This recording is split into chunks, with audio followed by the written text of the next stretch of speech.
Welcome to Oscar Sunday, episode 90 to be exact. I'm Austin Johnson. I'm Connor Eyzaguirre. And we have another Best Picture Showdown for you guys because that's what we do every fifth episode. And on episode 90, we're going to be covering the 86th Academy Awards, which saw 12 Years a Slave receive 3 wins on 9 total nominations, including the win for Best Picture.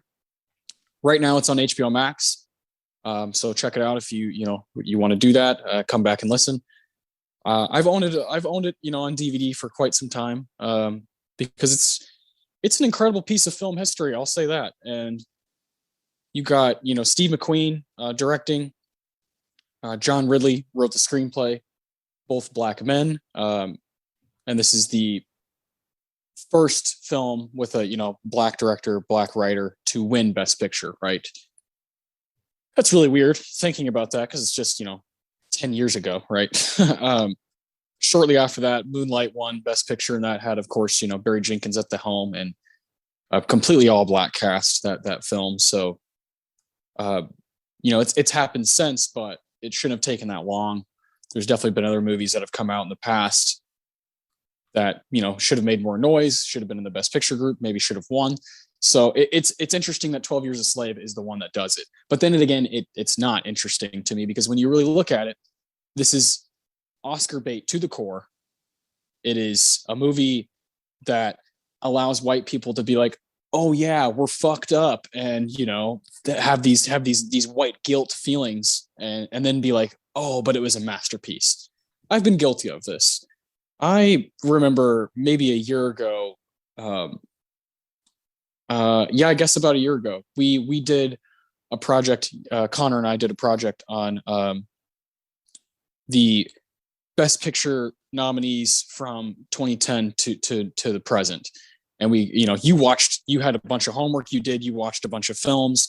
We got to talk about every year from the 2010s, kind of breaking down, which movies should have won or, which ones you would take out, what would you put in, that kind of a thing. And I remember going to bat for 12 Years a Slave saying like, oh, this is the one that should have won. This is right.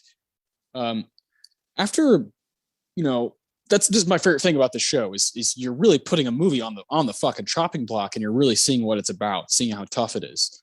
12 Years a Slave is one that I can understand some of the criticism and the backlash that it got, that it still gets to this day. I also understand people praising it and calling the performances amazing and the direction and some of the writing and, the cinematography is gorgeous. I get all of that. I see both sides now. And I think I was on one side for a long time, and now I get both. And that's part of the beauty of growing as a cinephile, growing as a film fan. These are the things you wake up to. And it made me more excited for this episode because I think this is the most ambitious and toughest episode we're going to have. Damn. Yes, thus far, that's for sure. This is one I've always been kind of apprehensive of doing on this show, but I knew it was going to happen because it's a winner. Yes.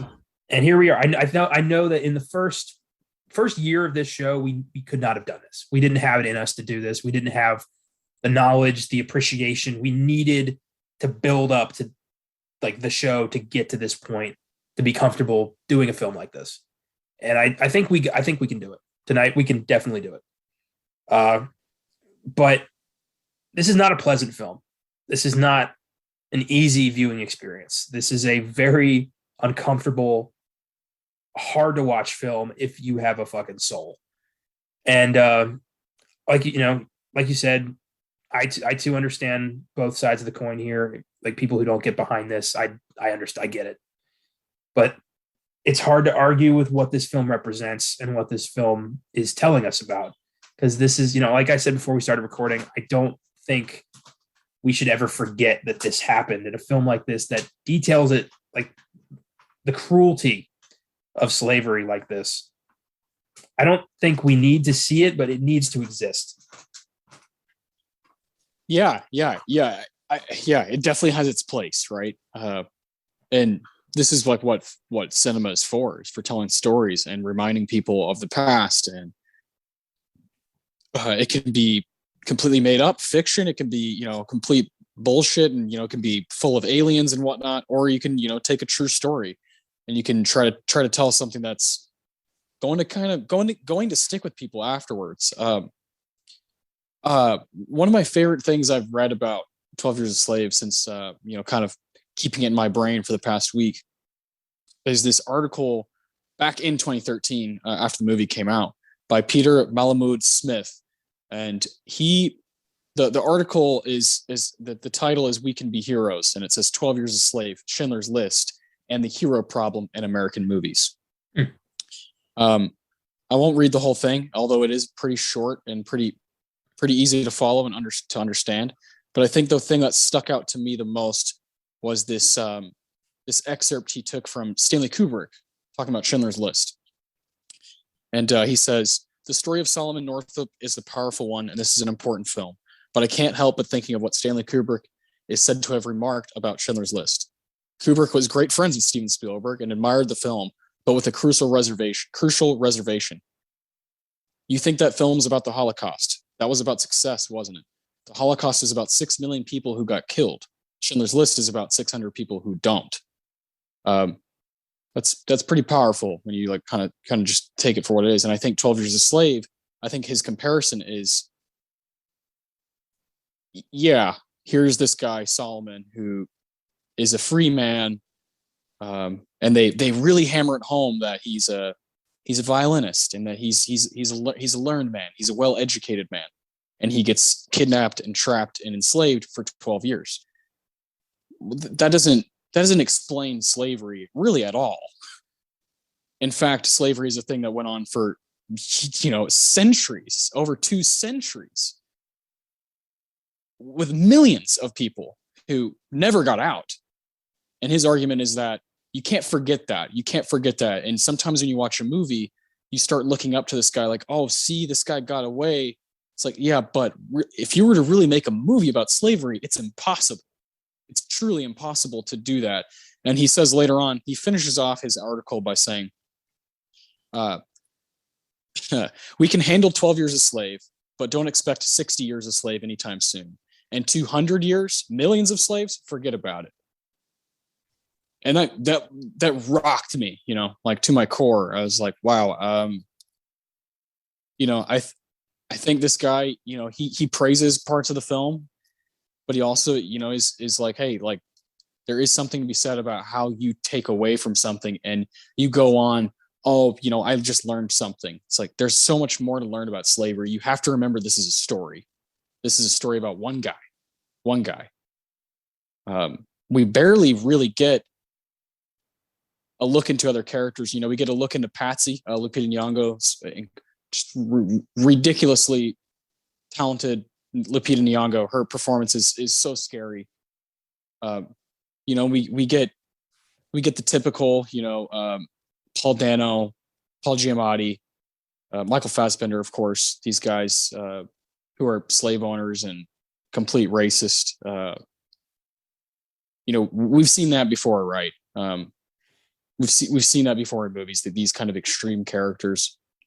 But really, we're with Solomon the whole film. We're following him through these 12 years of him getting away. And I think it's important to remember that you have to take a movie on its own terms. You have to really just kind of take it for what it is and remember there's other things happening outside of it. And I think people can get caught up in one lane when they watch a movie like this. It's tough. Yeah, this isn't the definitive change the world movie. It doesn't exist. No movie's ever going to unite. No movie's going to end racism. It's never going to happen. Correct. And a film is a film. And whatever emotions you get from it, whatever you find in the film, that's up to you. But also, these extremes did exist. Like, these people were real people. For sure. And they represent a small piece of a large chunk of this country's history.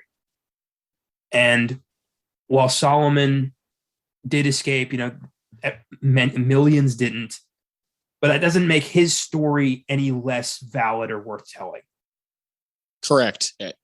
That's exactly my point, is that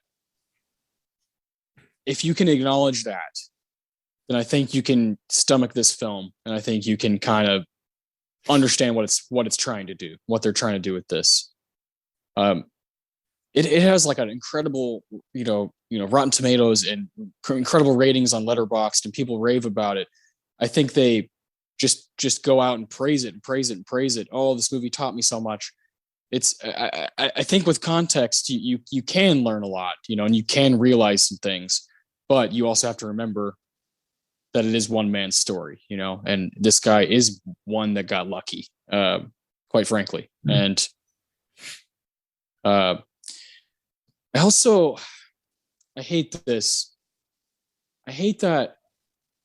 This is just my movie mind. When I saw this movie in theaters, I was 18, right?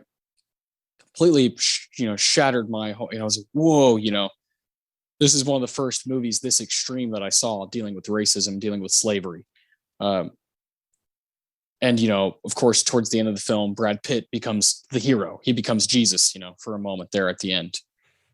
And, then you realize he's like the lead producer for the movie. And you're just kind of like, wait a minute. Bradley. I don't know, Brad. I love Brad Pitt to death, but like, doesn't that raise your eyebrow just a little bit? I looked into that because it did. Okay. And Brad Pitt did not want to do that. The production insisted he do it because it was easier to sell the movie with him in it. Yeah. And he's in it for like 5 minutes. Yeah. And he does, he argued like, this isn't really, this doesn't feel right. But the production was like, well, we need to make this movie, and it's going to be easier getting financing if you're here in the movie. We can, I get that. He wanted the movie to be made, so he did what he had to do. And I like that it's a Canadian who helps him. Yeah, because no American is going to put their ass on the line in the 1850s for a black man who claims he was kidnapped. That's just that's an unfortunate fact of the 1850s. And logically, he was never going to get out of there unless some white dude was willing to help him out. That's history. Like, it sucks. And it does turn this into a bit of a white savior story, but that's history. Yeah. That's like one of those scary realizations of like, so many times you needed someone who wasn't a fucking sociopath, to come in and help you, who happened to be white. In this case, it's Brad Pitt. I was like, shit, because he's the one, when they accept the Oscar, he's the first person to talk. Brad Pitt, he gets up on stage and accepts the best picture. They give out gold statues to everybody. But to be fair, he quickly turns it over to Steve McQueen and is like, take your moment, yeah, man, this movie's got a lot around it that you can look at and talk about. But I don't want people to think that I don't like this movie. I do. In fact, it's a 9 in my book. It's a stellar piece of filmmaking. Just Steve McQueen, man, that guy just knows how to fucking capture a moment. And I'm a huge fan of his 2 previous works, Hunger and Shame, where he clearly becomes obsessed and fascinated with Michael Fassbender. He's in all 3 of his first movies. But I do think that going from Hunger, a movie about the hunger strike that's, across the pond in his part of the world, right? Steve McQueen. And then Shame, a movie about a guy who's sexually obsessed and addicted and complete freak with really no redemption in that film. And it's like these character studies that he does with Michael Fassbender at the forefront. And then he jumps from, that's 2008 Hunger, 2011 Shame, and then he goes to 2013 12 Years a Slave. I personally think that sometimes directors can take too large of leaps. And I think he kind of took too large of a leap. I think there's things that he didn't handle quite correctly. If you really look at it, it's these things I'm kind of bringing up. But man, the guy's talented as hell, and knows how to knows how to frame stuff that very very few people can do, and he's got a patience to him that again very few directors have. He does these long takes that just no one else has the balls to do, and I love that about him. That's his signature. My favorite scene in any of his movies is in Hunger, and it's this long take of Michael Fassbender speaking to a priest at a table. They're just at a table. They're just talking. And you feel like the world is right there. They're talking about everything, everything. They're talking about everything and nothing, at the same time. And that's what I realized, that's kind of his trademark, are these very patient, long takes that make you very uncomfortable. And he does that a few times in 12 Years a Slave. So he's incredible. I love Widows, it comes a few years later, 2018. I think the guy is wicked talented, but there's always something to say, I think, about someone kind of not stepping out of their lane, but just kind of taking a huge leap. And it's just not everybody can be at the helm of a movie like this. What's a bit odd for a Brit to tackle a story like this? They don't have the same brutal relationship with racism the way we do in America. It's ingrained in our DNA. It's part of our nation's fabric. It's never going away. But does an American director, are they able to tell that story better, or does a British director's objectivity matter to telling the story? It's a hard decision to make. I don't have an answer. It's just something I think about. Yeah, no, I definitely think about it. Yeah. I think, racism is alive and well everywhere. But like you said, the kind of relationship of specifically slavery for, 2 straight centuries, just puts a stranglehold on it. And obviously is still affecting our nation today. I think McQueen is sensitive to that. I think he understands that, but this most certainly has to be a Black person. In control of this film and at the helm. And it is a historical feat that it took that long, but at the 86th Academy Awards, a Black directed, Black written film won Best Picture. And that is worth talking about. And like you said, we're going to talk about this movie at some point anyway, 12 Years a Slave, because it's a winner. So that's what we're going to do today.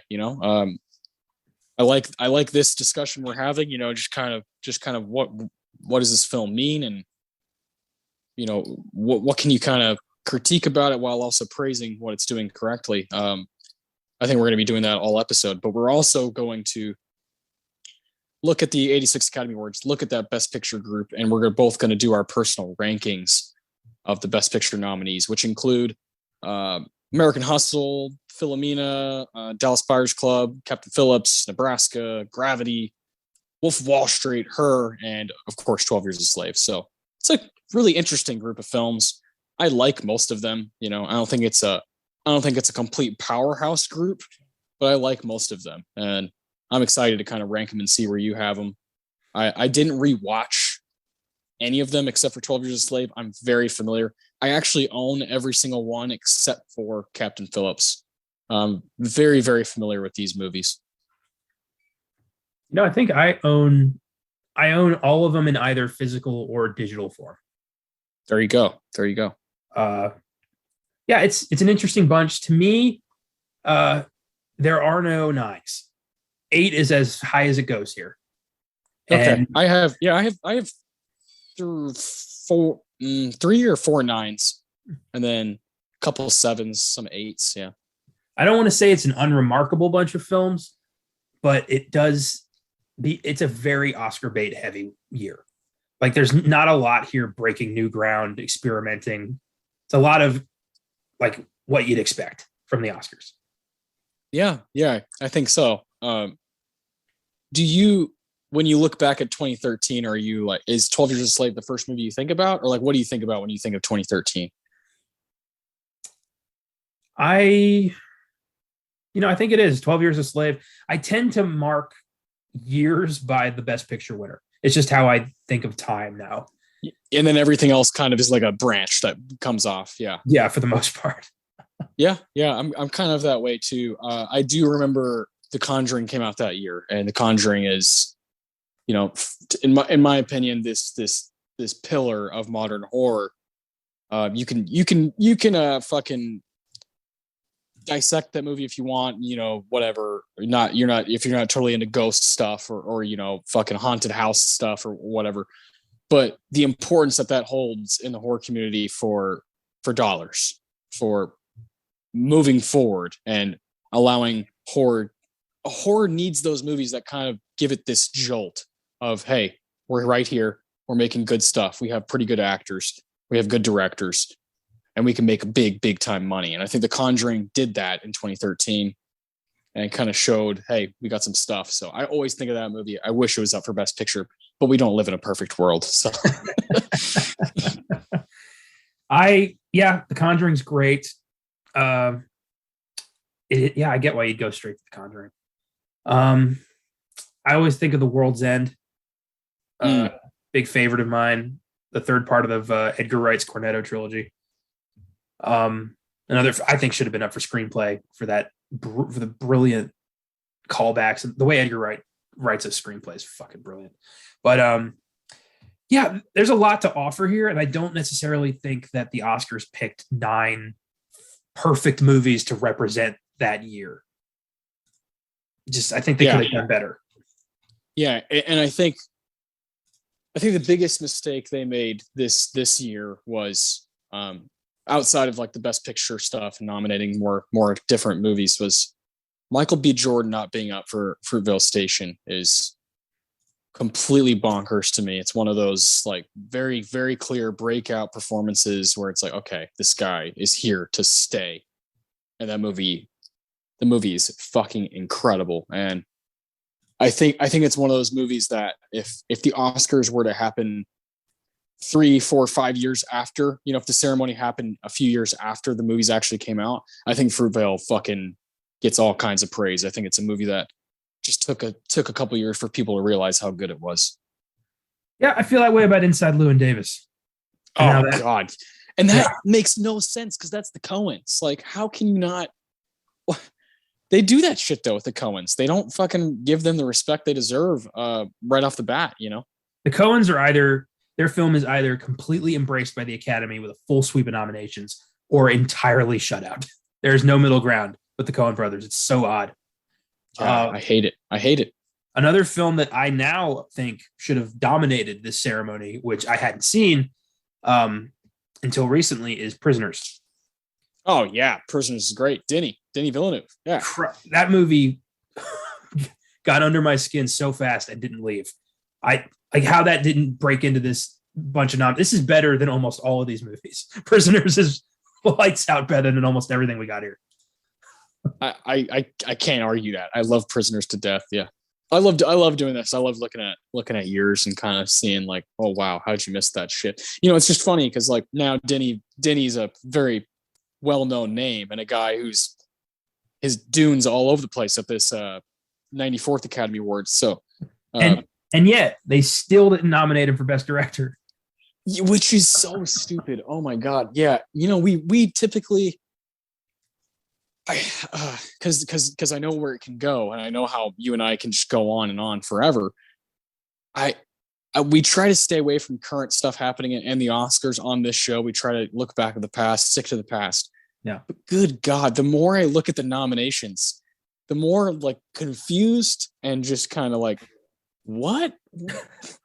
There's these decisions. They don't need to win. They don't need to go out and get the gold. But putting them in the group, nominating them is good for everybody. It's good for the fans and good for your show and good for the Oscars to have guys like Denis Villeneuve, who directed fucking Dune, a movie that I think is good, not great, but it's good. But he should be up for Best Director. People got their asses out of their homes and went and saw that in the theater. Fucking respect that. Respect that, Academy. That stuff matters, especially right now. Especially now.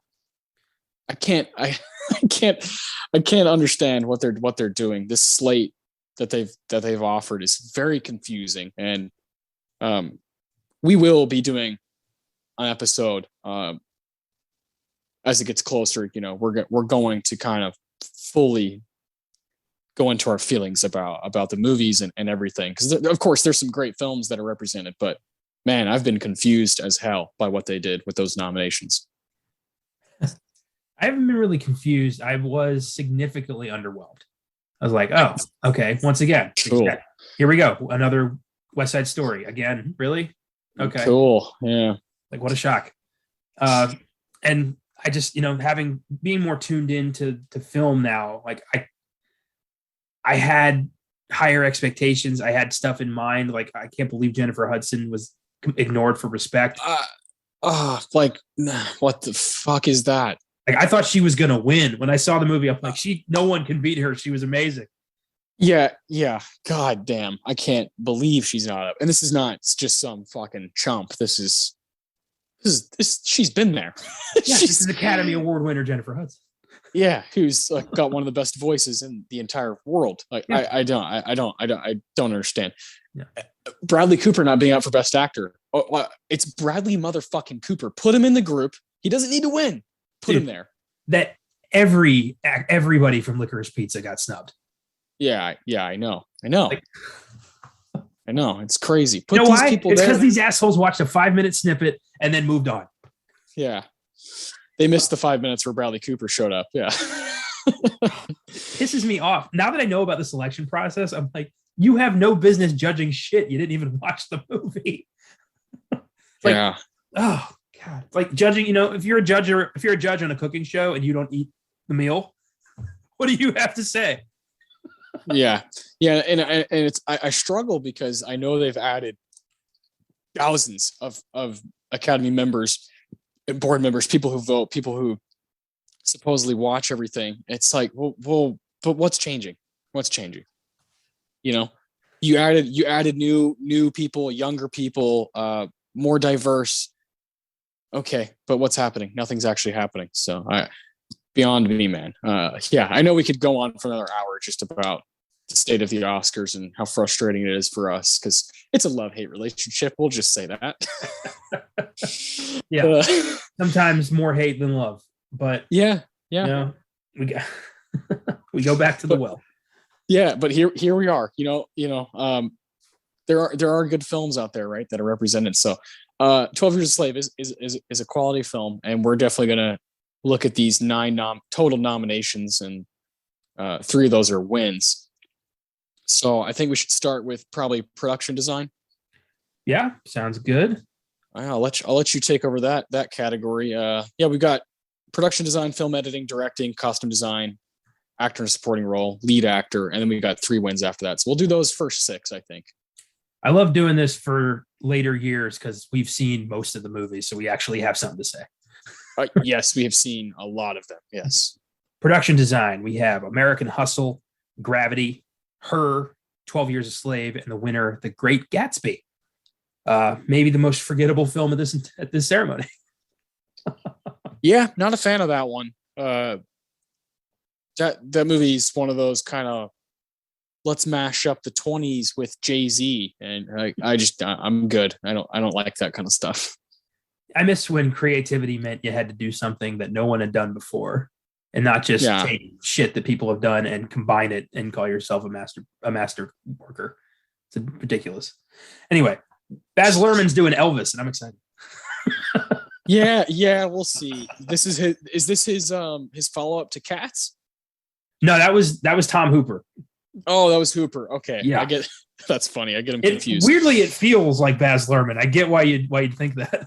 Baz Luhrmann, what else has he done besides Gatsby? He did that show on Netflix. What other movies has he done? Moulin Rouge. Moulin Rouge. Okay. That was his big one. The Romeo and Juliet with Leo and Claire Danes. I know. His track record is great, but it's Elvis. All right. He's done something else. Whatever. Moulin Rouge is pretty good.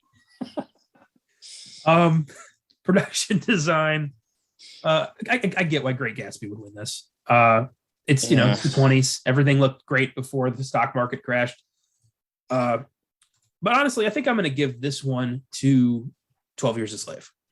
Oh, for sure. Got to go to 12 years. Incredible production design of that movie. And just there's again, I think this is up to the patience of Steve McQueen as well. It's like you have him just settling on these scenes that they've set up and just kind of giving you this feel. You're looking at these these little like cabin like things that these people are living in, and these slaves that's where they reside. And then you pan over and you're looking at this giant fucking house while Solomon is working on a gazebo. There's just these incredible set pieces in this movie. Gotta go to 12 Years a Slave. Either that or Gravity for me. Gravity, I don't really see the production design though. It's just a CGI'd space. Yeah, I think it's more about, I guess that's more costume. I really like how everybody, how especially, of course, Sandra Bullock, the way she's just this suit and the ship that she's in is just really fucking cool. And I love Gravity, man. Oh my God, movie's awesome. To me, that's a one-time movie. Like you watch it the first time because you're like, I don't know what the hell's going to happen here, and I can't stop like freaking out. But once you know what's going to happen, you're like, all right, let's just move this along. Like you just don't feel it as much as you do the first time. So Gravity lost points with me this time. Okay, that's fair. I think I'm just a sucker for Alfonso Cuarón, I think, and I just will always just kind of side with him. I get it. I'll admit my bias. Yeah. Film editing. American Hustle, Captain Phillips, Dallas Buyers Club, 12 Years a Slave, and the winner, Gravity. Alfonso just keeps racking up the statues because he does everything. Yeah. Film editing. I get why Gravity took this. I don't think it's. I'm going to give this one a 12 Years a Slave as well. Okay, I think it's between 12 Years a Slave or Dallas Buyers Club, because I think properly. There's a fine line. We've talked about this before with this category. There's a fine line between what year is it?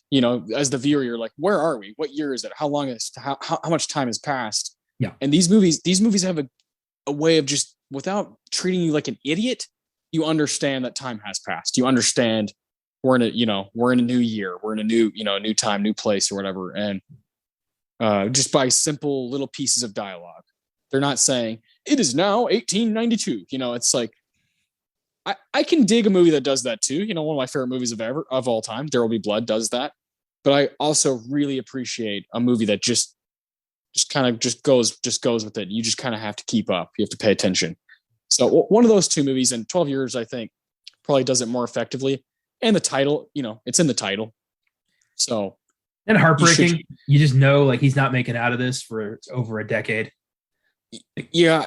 I like movies that have what's happening in the title. I think it's a true sign of greatness when you can have that in the title and you still have people on the edge of their seat.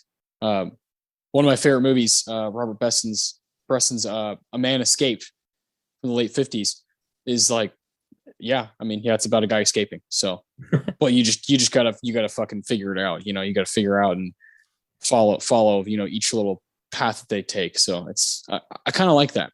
I think my favorite film title of all time is actually something that's coming out in May. The Unbearable Weight of Massive Talent. Yeah, I love that title. Can't wait for that movie. Beautiful. I like the title Jackass Forever. Yeah. Exactly what you'd expect. Yeah. Yep.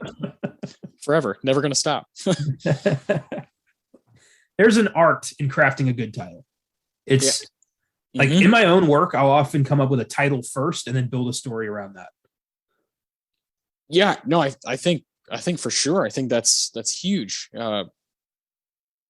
there's something about it. There's like a touch to it.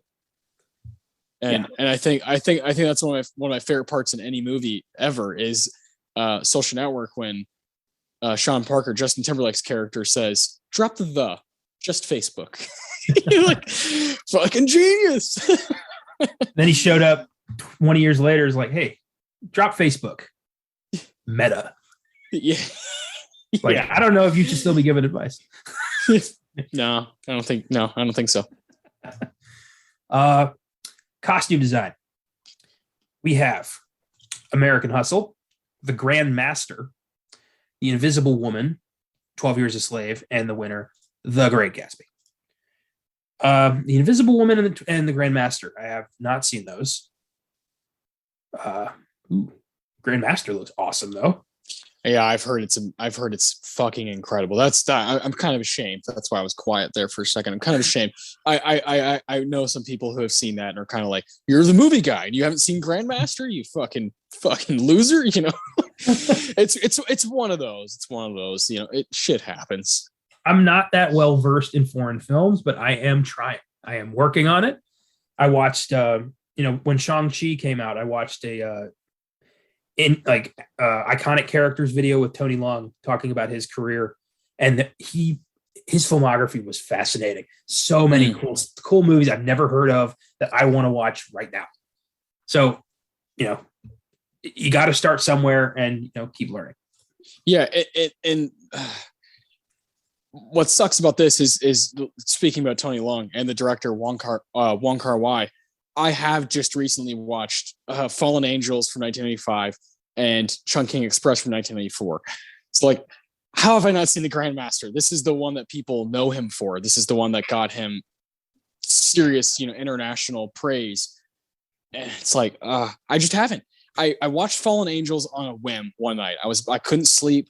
I was scrolling through Criterion and I was like, this looks kind of fucking cool. And then I realized, oh, that's that guy. That's Wong Kar-wai.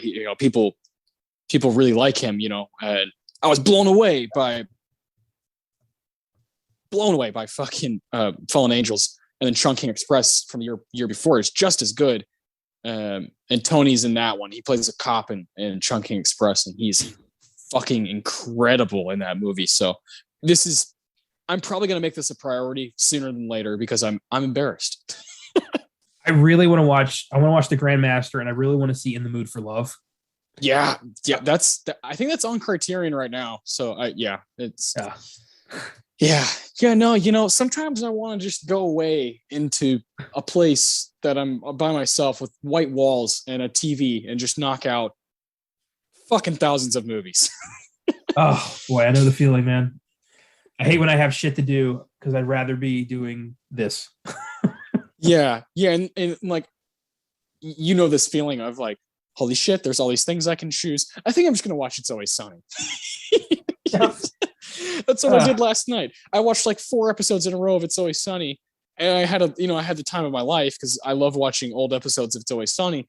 But I was like, I could have knocked out like 2 movies. What am I doing? Well, what I've seen, I think Great Gatsby should get costume design. That makes sense. I'm actually going to go with a movie I don't like here, American Hustle. The thing that American Hustle has going for it is its performances and the way they look. Specifically watching Christian Bale and his little fucking toupee and his glasses and his suit. But it's one of those. I think it's one of those American Hustle. If I'm pretty sure it's like all 70s, right?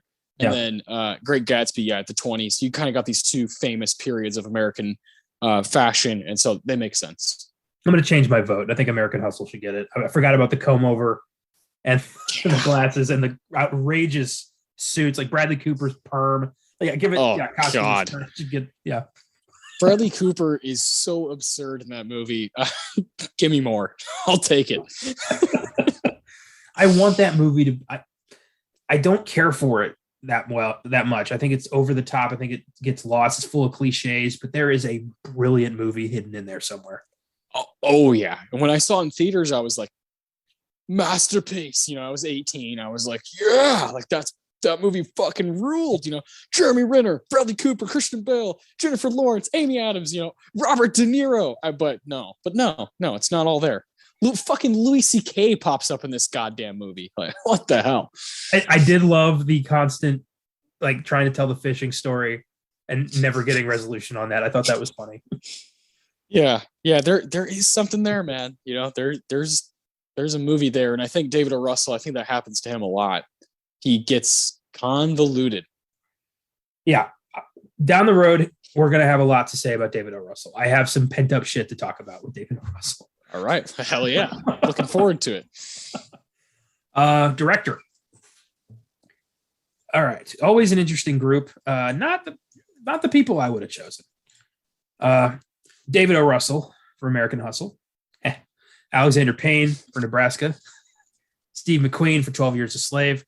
Martin Scorsese for The Wolf of Wall Street. And the winner, Alfonso Cuarón for Gravity. And I'm going to say just right here, Cuarón 100% deserved this Oscar. I agree. The work he put in with Gravity shows. I will give it that for sure. The rest of these guys, I don't know. I think Paul Greengrass should be here for Captain Phillips. Okay. I think that Stephen Frears should be here for Philomena. Yeah. I think Spike Jonze should be here for her. That's the one. That's the one I was waiting for. I don't understand that at all. Yeah. Get David L. Russell like way out of there. Alexander Payne, good job, but get out of there. I think Steve McQueen and Martin Scorsese have something to say, but yeah. I think those guys you named. I think Frears for sure, and Spike Jonze for sure. Martin Scorsese, the guy just can't fucking stop. He can't. It's so in his DNA and so a part of him to just fucking make movies. And that Wolf of Wall Street's like a 3-hour. I don't understand how he does that kind of stuff where it's so entertaining the entire time. Good God. Yeah, I'll have a lot to say about Wolf of Wall Street later. Some filmmakers are sharks. They stop moving, they die. Like they live for it. They can't stop making movies. Scorsese's 100% one of those guys. Yeah. God, he's the man. But I do think no matter who's in this group, Cuarón is the guy who's going to be walking on the stage at the end of the night. So, God, I love that guy so much. He's got quite the filmography, and I like that he's been, kind of respected by the Academy throughout his tenure as a director. So kudos to him, man. He's awesome. Oh yeah. I love whenever we get to tackle Scorsese. Our Taxi Driver episode is still like one of our top 10, I think. Yeah. I had a blast doing that. Yeah. We clearly did. It was like 3 hours long. It was as long as Wolf of Wall Street, so, yeah, I love talking about Scorsese. We got to do we haven't done a Cuarón movie. We haven't, have we? Yeah, we haven't. We should do an Alfonso movie at some point. I would love to do Y Tu Mama Tambien would be fun. Roma would be fun. Maybe Gravity sometime down the road. Yeah. Cuarón. Yeah. Prisoner of Azkaban. Yeah, hook that up. I want to do Cuarón. I can't believe we haven't. Yeah, almost 100 episodes in. Mm-hmm. Children of Men should have been like rivaling The Departed in 2006 at the Oscars. That's the one we got to do.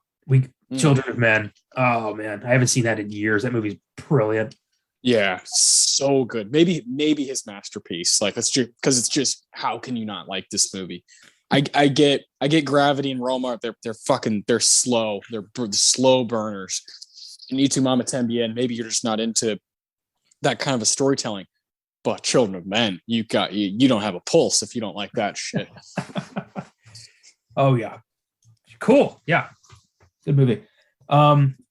Supporting actor: Barkhad Abdi for Captain Phillips, Bradley Cooper for American Hustle, Michael Fassbender for 12 Years a Slave, Jonah Hill for The Wolf of Wall Street, and the winner, Jared Leto for Dallas Buyers Club. Where are we going? Oh, man. Okay. Well, first off, Mr. Abdi, hats off to him. This is his first actual, performance, and he's completely lights out in that movie, has the great I'm the captain now. Like he has that great scene where like everybody knew it. That was his little montage bit. Bradley Cooper, I love the guy. I love him to death. But this is not his best work as Richie. He's completely absurd, and it's just not the best storytelling for that kind of a character, in my opinion. While he's great, I don't know if he should be in the group. Okay, the other three, vastly different, but I think they all have a shot. I'll start with Jonah Hill. That movie does not work without him. Jonah Hill. This is coming off of his Moneyball, his Moneyball stuff in 2011, and he works with Bennett Miller and Aaron Sorkin and Brad Pitt, and he's like, this is the time when he's like, I want to work with all the best. I want to work with the best people. He did this movie for like no money. He was like, I just want to work for Scorsese. Like Goodfellas is he always says like Goodfellas is my favorite movie of all time. I just want to see Scorsese at work, and he ends up being, he ends up playing fucking Donnie, the right-hand man to, Jordan Belfort, to Leonardo DiCaprio's Jordan Belfort. Now he has a relationship with these people. Now he knows Martin, he knows Leo. Very cool for him. And the work in the movie is fucking unreal. It's funny as shit. His comedic timing is crazy. He did stuff in that movie that not a lot of people do, like fucking eating the fish. I think he does stuff in that movie that people overlook just because he's so silly and so wacky. But he really helps that movie move along. Michael Fassbender. One of the scariest performances of all time. It makes you question him. You're like, wait a minute. How are you able to do this? How are you able to be that evil? It's right on par with the likes of, what Christoph Waltz is doing in Inglourious Bastards. It's just like, dude, I don't know about you. I'm not quite sure you're an okay human being after doing something like that. He is endlessly evil as Edwin Epps, and the winner, Jared Leto. I think that's a good performance. I'm kind of in the boat that I wish someone else would have played that role. I'm not a huge Jared Leto fan. Never really have been, aside from Requiem for a Dream. So I don't know. Maybe I'm just not a big fan of his, so that one doesn't totally do it for me. I think it's Fassbender or Jonah Hill here. I 100% think it's Fassbender. Okay. Like you said, that's a terrifying performance. There's racist with power are the scariest motherfuckers in film and life. Yeah. I think there's two glaring omissions here for me. Steve Coogan and Philomena, and Jake Gyllenhaal in Prisoners. Yeah, God. Yeah. So we're not going to be, cinematography is something we're not going to be looking at, which is crazy because 12 Years a Slave, gorgeous. Yeah. But Deakins films Prisoners right. He's up for best cinematography. But Gyllenhaal is unbelievable. And I don't know, man. I think it's has an argument for being like his best performance ever, Jake Gyllenhaal. So I'm with you. I think he should be there. It's Gyllenhaal or Paul Dano for Prisoners. Both of them could have gotten this spot, one of these spots. But yeah, perfect world. Shit happens, yeah. So you're definitely going with Fassbender. I can't really argue with that. It is one of the scariest things I've ever seen someone do, and his dialogue with Brad Pitt is so frightening. The way he delivers it, yeah, is just really unnerving, and you see the fascination Steve McQueen has with Fassbender over his filmography, and it's quite a work relationship between those two. They just understand each other, and it shines in all three of those movies, those first movies that McQueen directed. Fassbender seemed like he was on top of the world between like 2011 and like 2015, and then what was the last thing he was in? I don't really know. That's a good question. Yeah, I kind of think of him as I really like what he does in who is it that directed Danny Boyle, the Steve Jobs movie, written by Sorkin. I really like that movie. I love him in it. and I think he's amazing in the Steve McQueen movies. And I like him. I like him as a fucking Magneto. I really like him in that. I think he's like underused and underappreciated, and that fucking sucks. Faz is awesome. I want to see him win gold one day. As much as I love him as Magneto, my favorite role by far is Lieutenant Archie Hickox in *Inglourious Bastards*. Oh yeah, great. Yeah, great stuff. Yeah. So maybe he learned back in 2009. He watched Christoph Waltz and was like, "Touche, bitch." You know, like I can fucking, you know, you got to be a freak to go to that place. You know, you got to be a freak. I couldn't. The amount of times these white actors in this movie, 12 Years a Slave, use the N-word. I don't understand how they can do that. It makes you just kind of raise your eyebrow, like, what's wrong with these people? You know, and this is their job. It's crazy. I was talking with somebody about that earlier today, about the place you have to go as an actor to inhabit a character like this, and what you have to turn off, the empathy and the heart, and that you have to erase from yourself to get into a mindset like this. I don't know if it's worth it. It's horrifying. No. And like, you know, I don't know if you come back 100% from that mindset. I wouldn't want to attempt it. No, I certainly could not go there, you know, which causes you to, again, raise your eyebrow or admire. I don't know. It's kind of a weird place to go where you're like, what the fuck? Like, you know, Leonardo DiCaprio and Django. Like, what the fuck is wrong with this guy? Like, I don't know about this. But again, it is just a character. It isn't who they are. It's not representative of their character. But at the same time, you had to find something inside you to go here. Exactly. That's why it's a weird conversation. We could talk about it forever. Crazy. Yeah, I think Faz deserved that one though. I think you're right. Best actor. Oh boy. Yeah, this is going to be hard to decide here. Christian Bale for American Hustle, Bruce Dern for Nebraska, Leonardo DiCaprio for The Wolf of Wall Street, Chiwetel Ejiofor for 12 Years a Slave, and the winner, Matthew McConaughey for Dallas Buyers Club. Back when this award show happened, I had not seen Dallas Buyers Club, so I was like, there's no way in shit Matthew McConaughey walks away with an Oscar. And then he did, and I'm like, what the hell? Are you kidding me? And then he thanks himself from 5 years ago.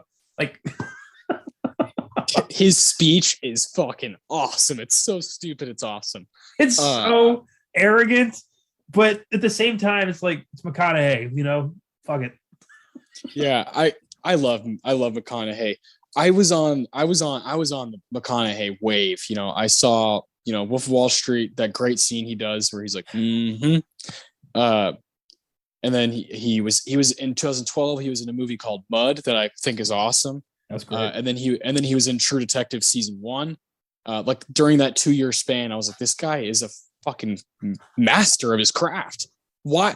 The 10 years before, all he was doing was like shitty rom-coms and like Fool's Gold and How to Lose a Guy in 10 Days and where Sahara? Where did this guy come from? Like, see, I hopped on the McConaughey train like way late. I missed all this. So to me, he was still the goofy dude doing playing bongos naked in Hollywood and starring in shitty rom-coms nobody was watching. And I'm like, now he's up for an Oscar? What's going on here? Who did he blow to get here? Yeah. But then turns out he's very good. I didn't know. Turns out he's like one of our most talented guys. Yeah, he's incredible. And he's great. He's great as Juan Woodruff. Yeah, he is. All right, who do I want winning this Oscar? At the time I was betting heavy on Leo. But you know, now, God, I wish. Fucking wish Leo would have won this. I think, yeah. God. It's the most I was looking into, you know, I'm really into screen time and how much actors are actually on screen carrying something. And, you know, yeah, this movie's like 180 minutes and he's in it for almost the entire film. And it's just, that's value, you know, it's serious value to your movie. And I I can't think of anybody who could do what he's doing in Wolf of Wall Street. It's so over the top. I mean, like, you don't believe it at times. You're like, this can't be real people doing this shit in a building in New York City. That's not possible. Yeah. Yeah. This is, oh boy, I'm in the wrong line of work. Send in the striptease. Yeah. I love Wolf of Wall Street. I think Leo should have won for this. I think he should have won for The Revenant, and he should have won for Once Upon a Time in Hollywood. He should have a fucking closet of gold. Yeah, you're not wrong. I'm not going to argue with that at all. Christian Bale is the best thing about American Hustle, though. His performance in that is gold. He's always on the verge of completely exploding, but he never quite does. I love the gut. I love the comb over, the big glasses, the just like constant like glaring at people. He's the only thing holding that thing together. Him and Amy Adams are just lights out good in that. They really are. You're not wrong about that. And you know, this is part of his wild run of, you know, The Fighter comes out just a few years prior, right? And he's rail thin and he gains weight and he loses weight, gains weight. This was The Fighter, and then The Dark Knight Rises. He bulked up back to be Batman. Then American Hustle, he got a gut. And then I don't know what after that. He does Knight of Cups shortly after that with Terrence Malick, and he's back to like just really normal Christian Bale. And then he does Hostels a few years later, and he's kind of thin again. Does fucking Vice in 2018, and he's big. He's Dick Cheney big. God, he's a treasure. That guy. So I have no problem with him winning. How about old Bruce Dern? I will always love Bruce Dern. I have such a soft spot for this guy. Yeah, me too. I mean, that's about a 9 out of 10 on the tension scale. Soldier's Way saves the Yeah. I love Bruce Dern. Goddamn. Nebraska is an oddball. Alexander Payne, all of his work is weird. It's always, you know, comedy and drama perfectly synced up into a story of just outrageous shit happening to regular people. Yeah. And the idea that this dude thinks, you know, I won $1 million in a sweepstakes and I got to go collect. And his son being like, no. And him just not listening to anybody. Who else but Bruce Dern could channel that kind of old person stubbornness? But is he as good as everybody else here? I don't think so. I don't know if he holds up to the rest of these guys, especially with these performances. Yeah, he probably is last place amongst these five. Yeah. And that's not to disparage him as an actor. He's a great actor, but this year, these other four guys were turning in career defining work. Yeah. And you just can't, it's hard to argue with that. Yeah. God, this is a good group. Jesus. Chiwetel is phenomenal in 12 Years a Slave. Jesus Christ. I knew him as the bad guy in Serenity, the Firefly movie. That's what I knew him from before this. Yeah. And then now he's Solomon. Yeah. And this is always going to be his defining performance forever. Yeah. And, as an English actor to become an American, I feel like it's always so much easier than an American trying to be a Brit. That rarely works out. Yeah. No, it does not. Does not go well. Whereas you could be like, wait, Daniel Kaluuya's not from here, like that happens a lot. Or Christian Bale's not from here, that happens a lot. Oh, damn, this is a hard one. These are great. You know what? Fuck it. Keep it, McConaughey. You earned it. Let's go, Ron Woodruff. Yeah. Yeah, no, I'd go.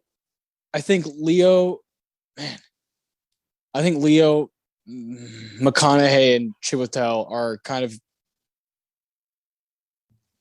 right there at the very top, and Bale's just under them.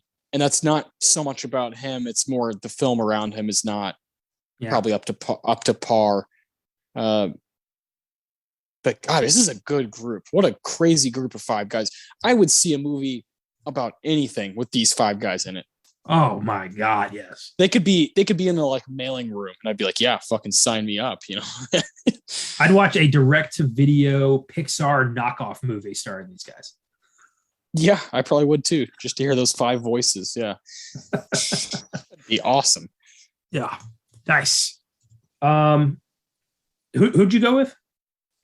I'll go Leo. Leo is ultimately, if I'm, gun to my head, Leo's just completely bonkers in that movie, and I love Wolf of Wall Street. So I've watched that movie way more times than all these others, so that might have something to do with it. I've just fallen in love with what him and Jonah Hill are doing in that movie. And I do think Margot Robbie just completely got overlooked. I think she should have been up for that movie as well. So I love what everybody's doing in that film. Right on. All right, now we're up for the 3 winners. Yes, 3 winners. Best Adapted Screenplay: Before Midnight by Richard Linklater, Julie Delpy, and Ethan Hawke. Captain Phillips by Billy Ray. Philomena by Steve Coogan and Jeff Pope. The Wolf of Wall Street by Terrence Winter, and the winner, 12 Years a Slave by John Ridley. I have seen all 5 of these films. Feels good. Yeah, and you know where I'm at here. Linklater, Before Midnight is one of the best trilogy ending movies of all time, and how that movie's not up for Best Picture is so beyond me. I was waiting till we got here to talk about it. Well, how neither of them were ever up for acting for any of them is crazy to me. They're both so good in all 3 of these movies. Yeah, and it's not like they don't know who they are. Ethan Hawke up for Training Day, but not any of the before movies. Like, okay, well, that makes 0 sense. I don't get it. Before Midnight there's stuff in that movie that is pretty much just timeless as far as relationships go, and I think it would have been cool to give it the win to kind of sum up, especially screenplay, because it's a lot of words, a lot of crazy words being thrown, and I think it would be cool to kind of sum up that trilogy by giving the gold for adapted screenplay. But this is a good group. I would give the gold to Before Sunset. Okay, that's the second one, right? Yeah. Okay, good. That's my favorite one. I love the falling in love part of a relationship. The breakup is so fucking rough. And his breakup, Jesus Christ, that movie is emotionally devastating. And it's just like, I'd watch the first 2 again. I don't know if I'd watch this one again. It just hurts too much. That's fair. Yeah, it's so tough. I love that trilogy, man. It's so good. I've been dying to get the Criterion trilogy on DVD or Blu-ray. Don't really care either way. I just want it on my shelf really bad. I've been waiting till I can, just snag it. Those movies are real important, and some of Linklater's best work. I agree. Captain Phillips is a tense fucking movie. Very good. Don't know if it's screenplay is its strongest attribute. I don't know if that really should be here. Yeah, I can get down with that. This seems like kind of a classic throw to bone type nomination. Yeah, for sure. But offhand, I can't think of anything that should replace it because it's adapted. I don't know here what's based on a book, what's based on original you have to really you would have to really do some research. It's not just straight off the dome. Yeah, with screenplay. Wolf of Wall Street, totally get why it's here. I bet adapting that book was tough. Like, what can we do in a movie, and what is going to make this a porno? Like, what do we do? Yeah. Yeah. It's boy. Philomena is one of the most touching, devastating movies I've ever seen, and I think I would give it 100% to Philomena. Okay, I'm cool with that. I'd say Philomena and Before Midnight would be my 1 and 2, and then Wolf of Wall Street. Yeah, this is a good group. Aside from Captain Phillips, I think there's like a real race. Yeah, I agree. Okay, that takes us to Best Supporting Actress. We have Sally Hawkins for Blue Jasmine, Jennifer Lawrence for American Hustle, Julia Roberts for August Osage County, June Squibb for Nebraska, and the winner, Lupita Nyong'o for 12 Years a Slave. To me, there is no competition here. Lupita had this in the bag from day one. This is like obvious. Oh yeah, not even close. Everybody else is like a pawn compared to what Lupita's doing as Patsy. She's lights the fuck out in that movie. I love Sally Hawkins. Jennifer Lawrence, she's decent. I really like Julia Roberts in August Osage County, and June Squibb is good, but yeah, this isn't a competition at all. This is the most obvious Oscar of the whole ceremony. I haven't seen August Osage County or Blue Jasmine, so I can't judge those performances yet. I don't think Jennifer Lawrence should be here. I think her role in American Hustle is irritating and not very good, honestly. She gets on my nerves. Yeah. I get really annoyed when she's cleaning, she's dusting to Live and Let Die. I'm like, that doesn't do that song justice. You got to stop. I'm going to be outside the box here and think Scarlett Johansson for her.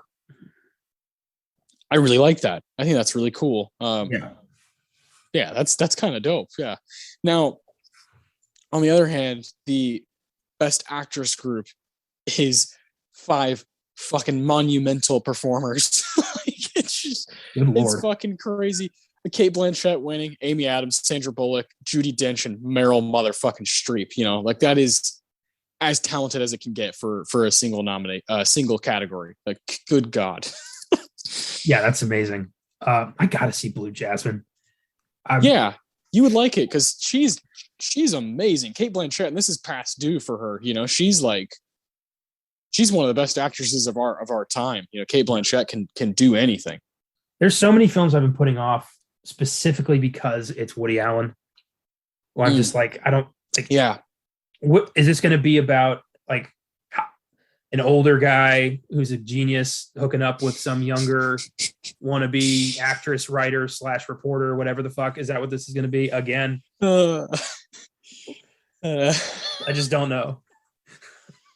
Yeah, no, I totally get that. I saw that just off chance. I wasn't the one who put it on. I was at a friend's house and they put it on, and we were just kind of like, oh, it was gonna be background noise, and then I ended up being like, well, this is pretty good.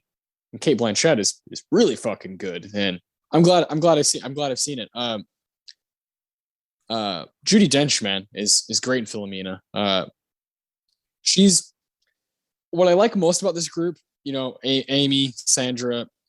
I'm not a huge Sandra Bullock fan, but Meryl Streep as well. They kind of all do everything. They're all kind of cool with going out of their, you know, prestige. I only do these kinds of movies, and they'll do like the big blockbuster. They'll do the, you know, fucking franchise stuff. They're like, I'll do it all. I'll put my foot in both camps and be dominant at it. And I really respect that. Yeah, me too. I like versatile actors who go outside their wheelhouse, who challenge themselves, and these 5 actresses consistently do that. Oh yeah, and Amy Adams, she's been nominated 6 times. It's coming. That she cannot become the next, you know, the person of our generation who doesn't get anything and gets, you know, fucking 9 nominations and nothing to show for. She will win. Yeah, the Peter O'Toole. That's what I call it. Yeah, I can't. I don't even want her to think about that. I want I want her to win so bad. It'll happen. Well, we're gonna see that. That'll happen. All right. Finally, Best Picture. Oof. 12 Years a Slave wins against American Hustle, Captain Phillips, Dallas Buyers Club, Gravity, Her, Nebraska, Philomena, and The Wolf of Wall Street. We have ranked these. Yes, we have ranked these all 9. So this is what we do here, you know. And last time we did 2007. Yeah, very different. You know, it was only 5 films and goes a little quicker. So bear with us here. We got 9 movies to go back and forth about. I'm interested to see. You know, I think we'll have a couple similarities, but I think there's gonna be key differences, which is always fun. So let's hear your number 9. My number 9 is American Hustle. Same. Yeah. So there was a like 4-year period where David O. Russell was king of the world. And I don't really understand why. He's a prick, a short-fused asshole who is like, he uses intimidation tactics on set. Like there's videos of him screaming at people. Like he's just, I don't get why everyone was so quick to give him a second chance. And it's not like the work is any better for it. Like The Fighter's good. Silver Linings Playbook is good. American Hustle is okay. Joy is okay. And then he vanished. And American Hustle is not up to snuff. I think it's a dull movie at times with cliched characters and kind of a predictable outcome. I fell asleep. I woke up during the credits and had to rewind the movie. I understand that. Yeah. Yeah. This one's, yeah, I loved it the first time I saw it in theaters. We were 18 when these movies came out. I have changed dramatically just in my movie fandom. I've seen way more obviously since then.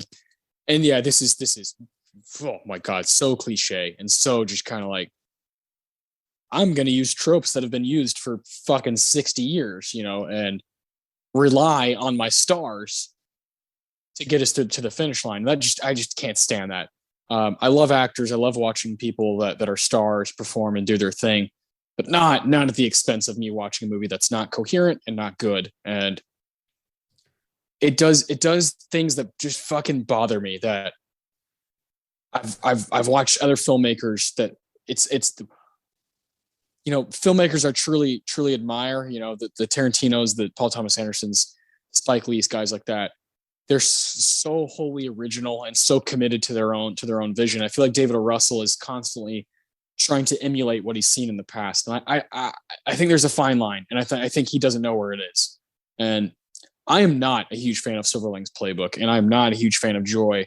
Fighter, Christian Bale is carrying the fuck out of that movie. Melissa Leo is also carrying a good bit of weight. I don't think he's a good director. I just don't think I give anybody 9 stars and they're going to make a film that's going to make some money and it's going to do fine. And it might be up for some fucking Oscars, but that doesn't mean shit, I'm kind of tired of the guy, quite frankly, same as you. And this movie has the most nominations at the whole ceremony with 10. Doesn't win anything, but 10 nominations? Like, okay, well, are you kidding me? Like, that's just kind of crazy to me. So I think it's like the worst kind of Oscar bait. And I don't know, gets like a 5 or a 6 for me. Just not good. Well, I found out the film is fairly incoherent because he let everybody improvise the whole time and change the script accordingly.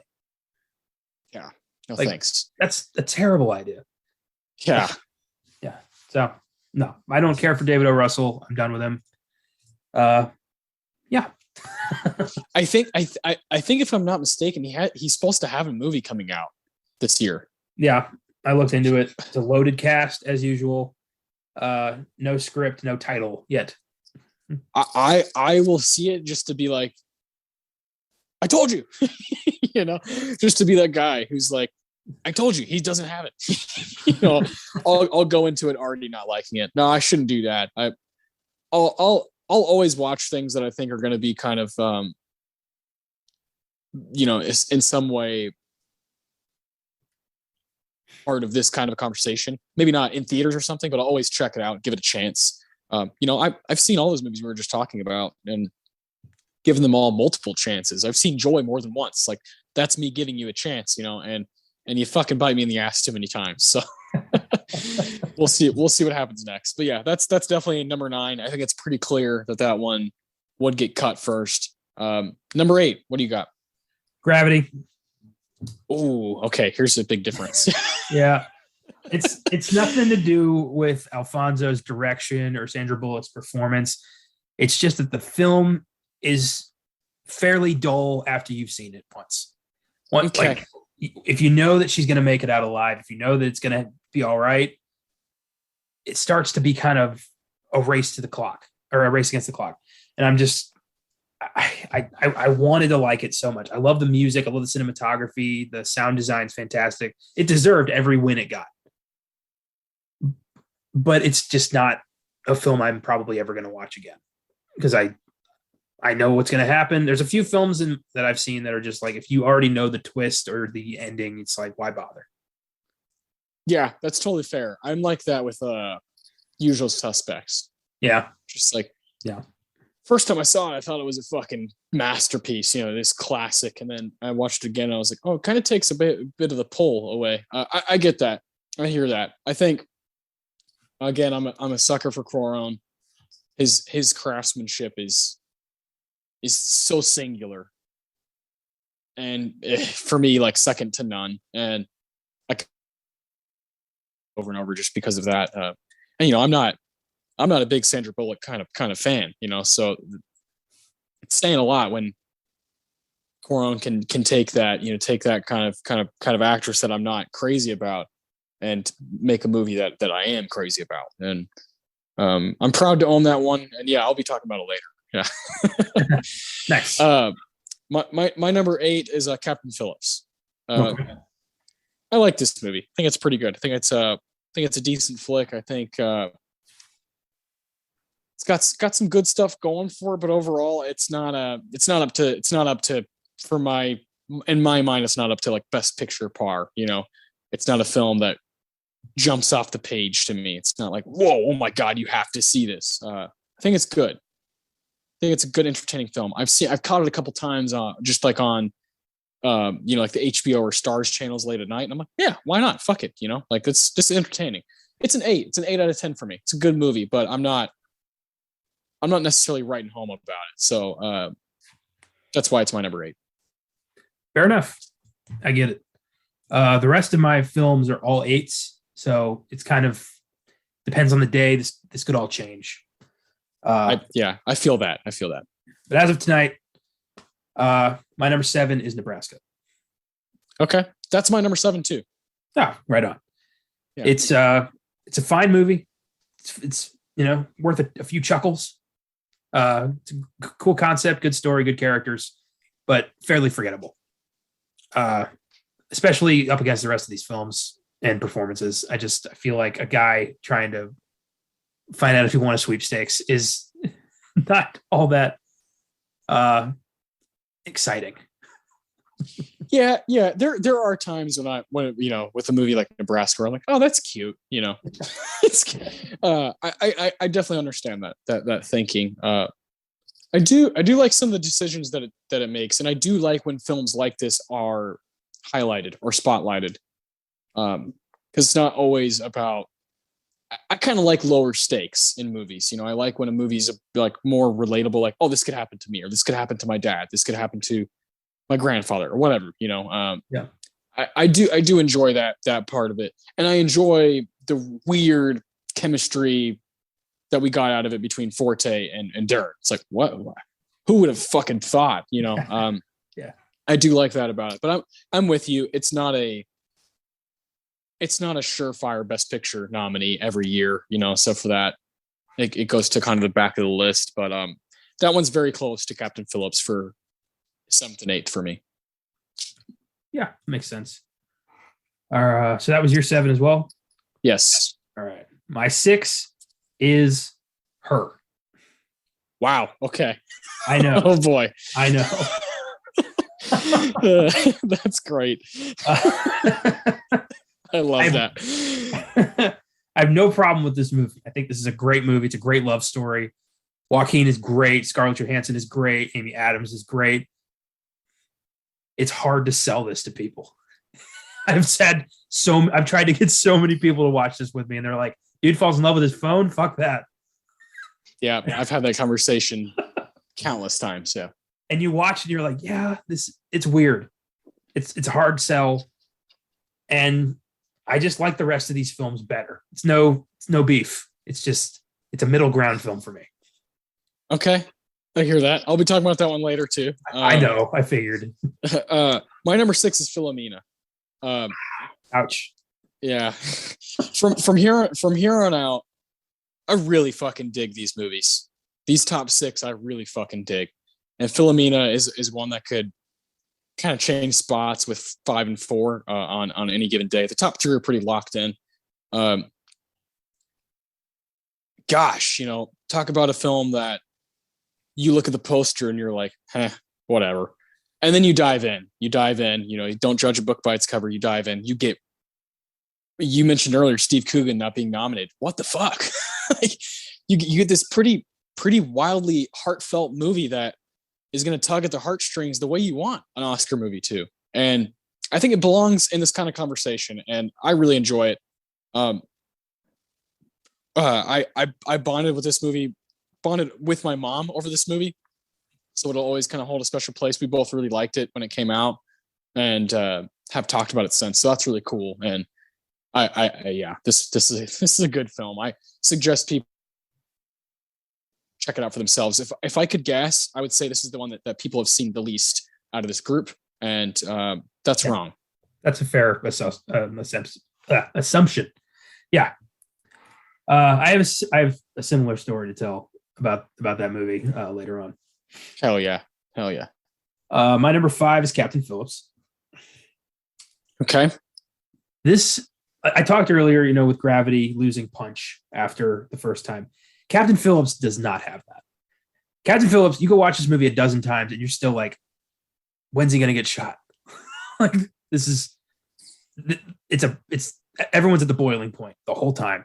Barkat Abdi, for a guy they just found, is so good. He is so scary. Yeah. And you just buy Tom Hanks's shock the whole time. There's a scene towards the end when he is recovered and he has a moment of like, what happened? Like, is he okay? And he's like falling apart. He just starts crying because the realization is setting in of everything that's just happened to him. And it's just like, you start feeling that too. Like, I can't believe he got out of this. And it's just such a tense fucking, Paul Greengrass is so good at replicating real life tense situations. And I think this is one of his best. So number 5. I like that. Yeah, that's well put, man. I agree with you. I think it is one of those kind of odd rewatchable movies that you can dive back in and you're going to be kind of like, okay, this is uncomfortable. I like this. I like this thrilling type feeling that I have right now. So yeah, good call, man. Good call. I can dig it. I figured you connected to that one a little bit more than I did. It's definitely a Connor kind of movie. Greengrass is underrated, I'd say. Yeah. That's your number 5. Yes. Okay. My number 5 is Dallas Buyers Club. Okay. God, I really like this movie. Fuck, I remember seeing this in theaters and just kind of being amped to be a movie fan. Being amped about like random stuff in movies. Like, I think there's a couple of needle drops in this movie. I think there's a couple of, random shots. There's little things in Dallas Buyers Club that I really like and really have still stuck with me today. And God, Matthew McConaughey at the forefront as Ron Woodruff, playing this guy, who gets AIDS, right? And just kind of the fucking disdain that his, quote unquote friends have around him, just the way he deals with that and the way he kind of takes it head on. I think the landing gets a little choppy. I think the last 10, 15 minutes of the movie they don't quite know where to stick the landing, but I love the journey. I love the journey getting there. And that initial, 10, 15 minutes watching Matthew McConaughey just kind of like, he's so thin, he lost so much weight for that role and he's just kind of fucking losing his mind, and partying. And it's just a different kind of time for a Texan, rodeo guy. And I really dig it. I really dig this movie. It's one that I've watched many, many times. Probably second to I mentioned earlier, Wolf of Wall Street's the one I've seen the most. Dallas Buyers Club's probably second. I've seen that movie so many times. I just really dig it, and I'm willing to hear some of the criticism about it, but I just kind of always end up sticking to my guns and being like, well, I enjoy it. It's entertaining. So that's that. And I think it's a proper Best Picture nominee? Well, it's my number 4. Perfect.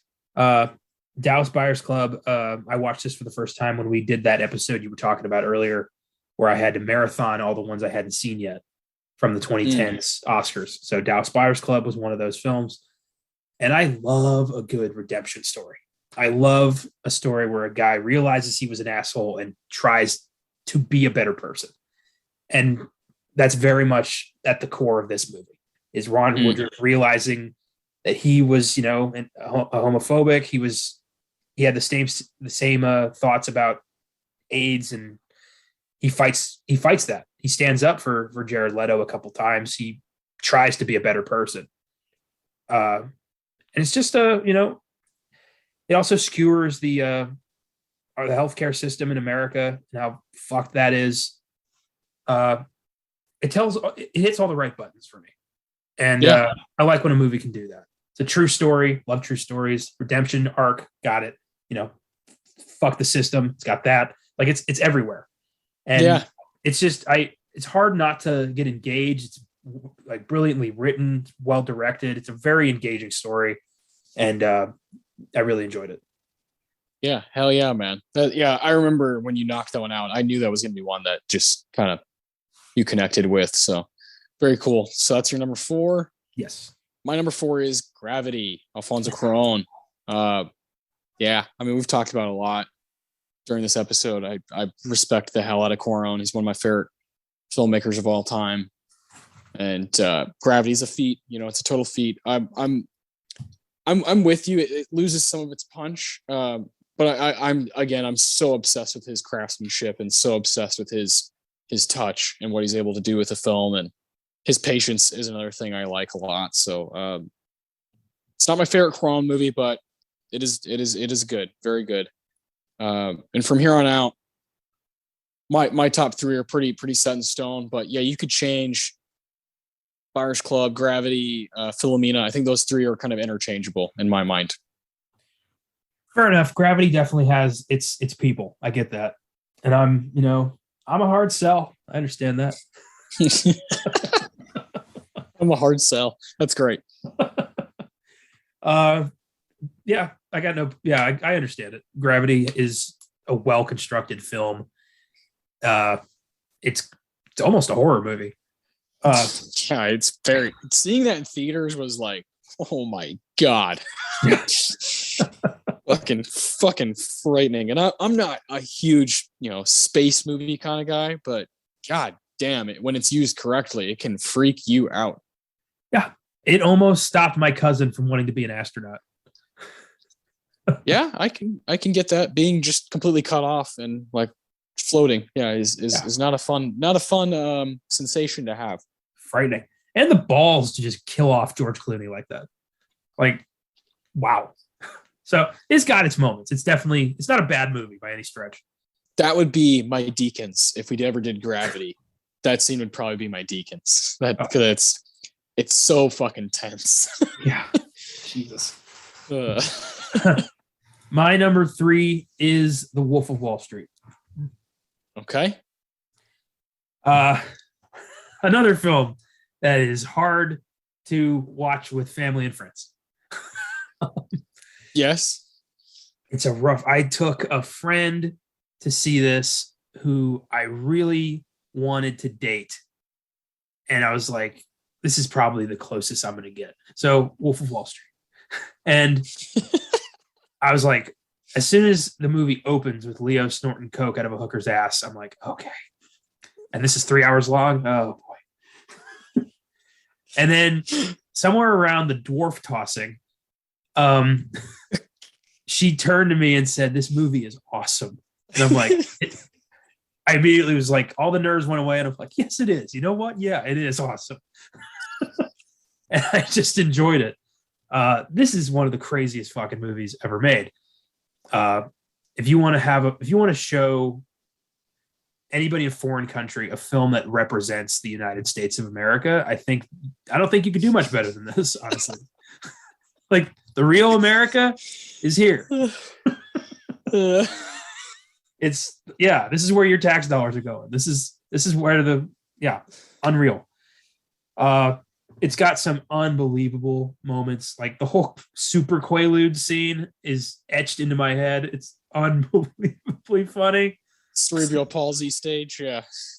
Where they're just crawling around, like just groaning at one another. And then he sees Popeye on the TV and he's like, just fucking losing his mind. Oh, God. I love Wall Street with all my heart. I get it, man. It's crazy. And I love the drama behind it, the whole like sell me this pen thing. Like there's a lot of great lessons in fucking people in this movie. Oh, yeah. Yeah. You can use this as a blueprint to just become a complete asshole. It's a man. I'm sure people have. Yeah, it's hard to argue with the merits of this thing. I'd be hard pressed to find anybody who doesn't like think this is at least fun. Yeah, I'm totally with you on that. I'll be talking about that one shortly. My number 3 is 12 Years a Slave. Okay. Obviously, we've talked about it quite a bit. The feat that it is, and some of the obviously tough material that's within it, and we're going to give awards out to it here in a little bit once we're done with our rankings. And I am looking forward to kind of seeing what sticks out to you the most and being able to talk about what sticks out to me the most. But this is a fucking incredible piece of filmmaking, and it's got that Oscar bait stuff to it, but it's also fucking going for it. It's really going for it. And while it has that little bit of, kind of white savior shit at the end, it's pretty much sticking to its guns the whole way. It's sticking to its guns. And I do at the end of the day, if you were to ask me, do I like this movie or do I have problems with it? I would say I like it, and I think there's conversations to be had about all of it. Like the way we started this episode, I always love doing that kind of stuff. Just kind of, again, putting a movie on the chopping block and talking about it, but it is very good. And I understand why it won best pick.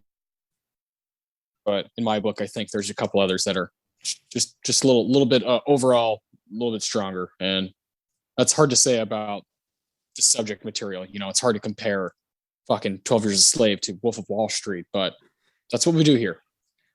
Yeah. 12 Years a Slave is my number 2. Wow. Okay. So you're number 1. Okay. I promise it'll make sense. So 12 Years a Slave is a phenomenal film. It's I get why it won Best Picture. Not going to argue that. But it's a rough fucking watch. It's hard to watch this film and not feel repulsed. So with that, I can guarantee you this is the last time I'm ever going to watch this movie. Okay. Okay. Yeah, it's not a comfort thing for me. It doesn't put me in a happy place. It makes me just upset about the way of the world, and I don't like going there. So at least the film that I picked for my number 1 gives me hope. And I like hope. Yeah, hope can set you free, man.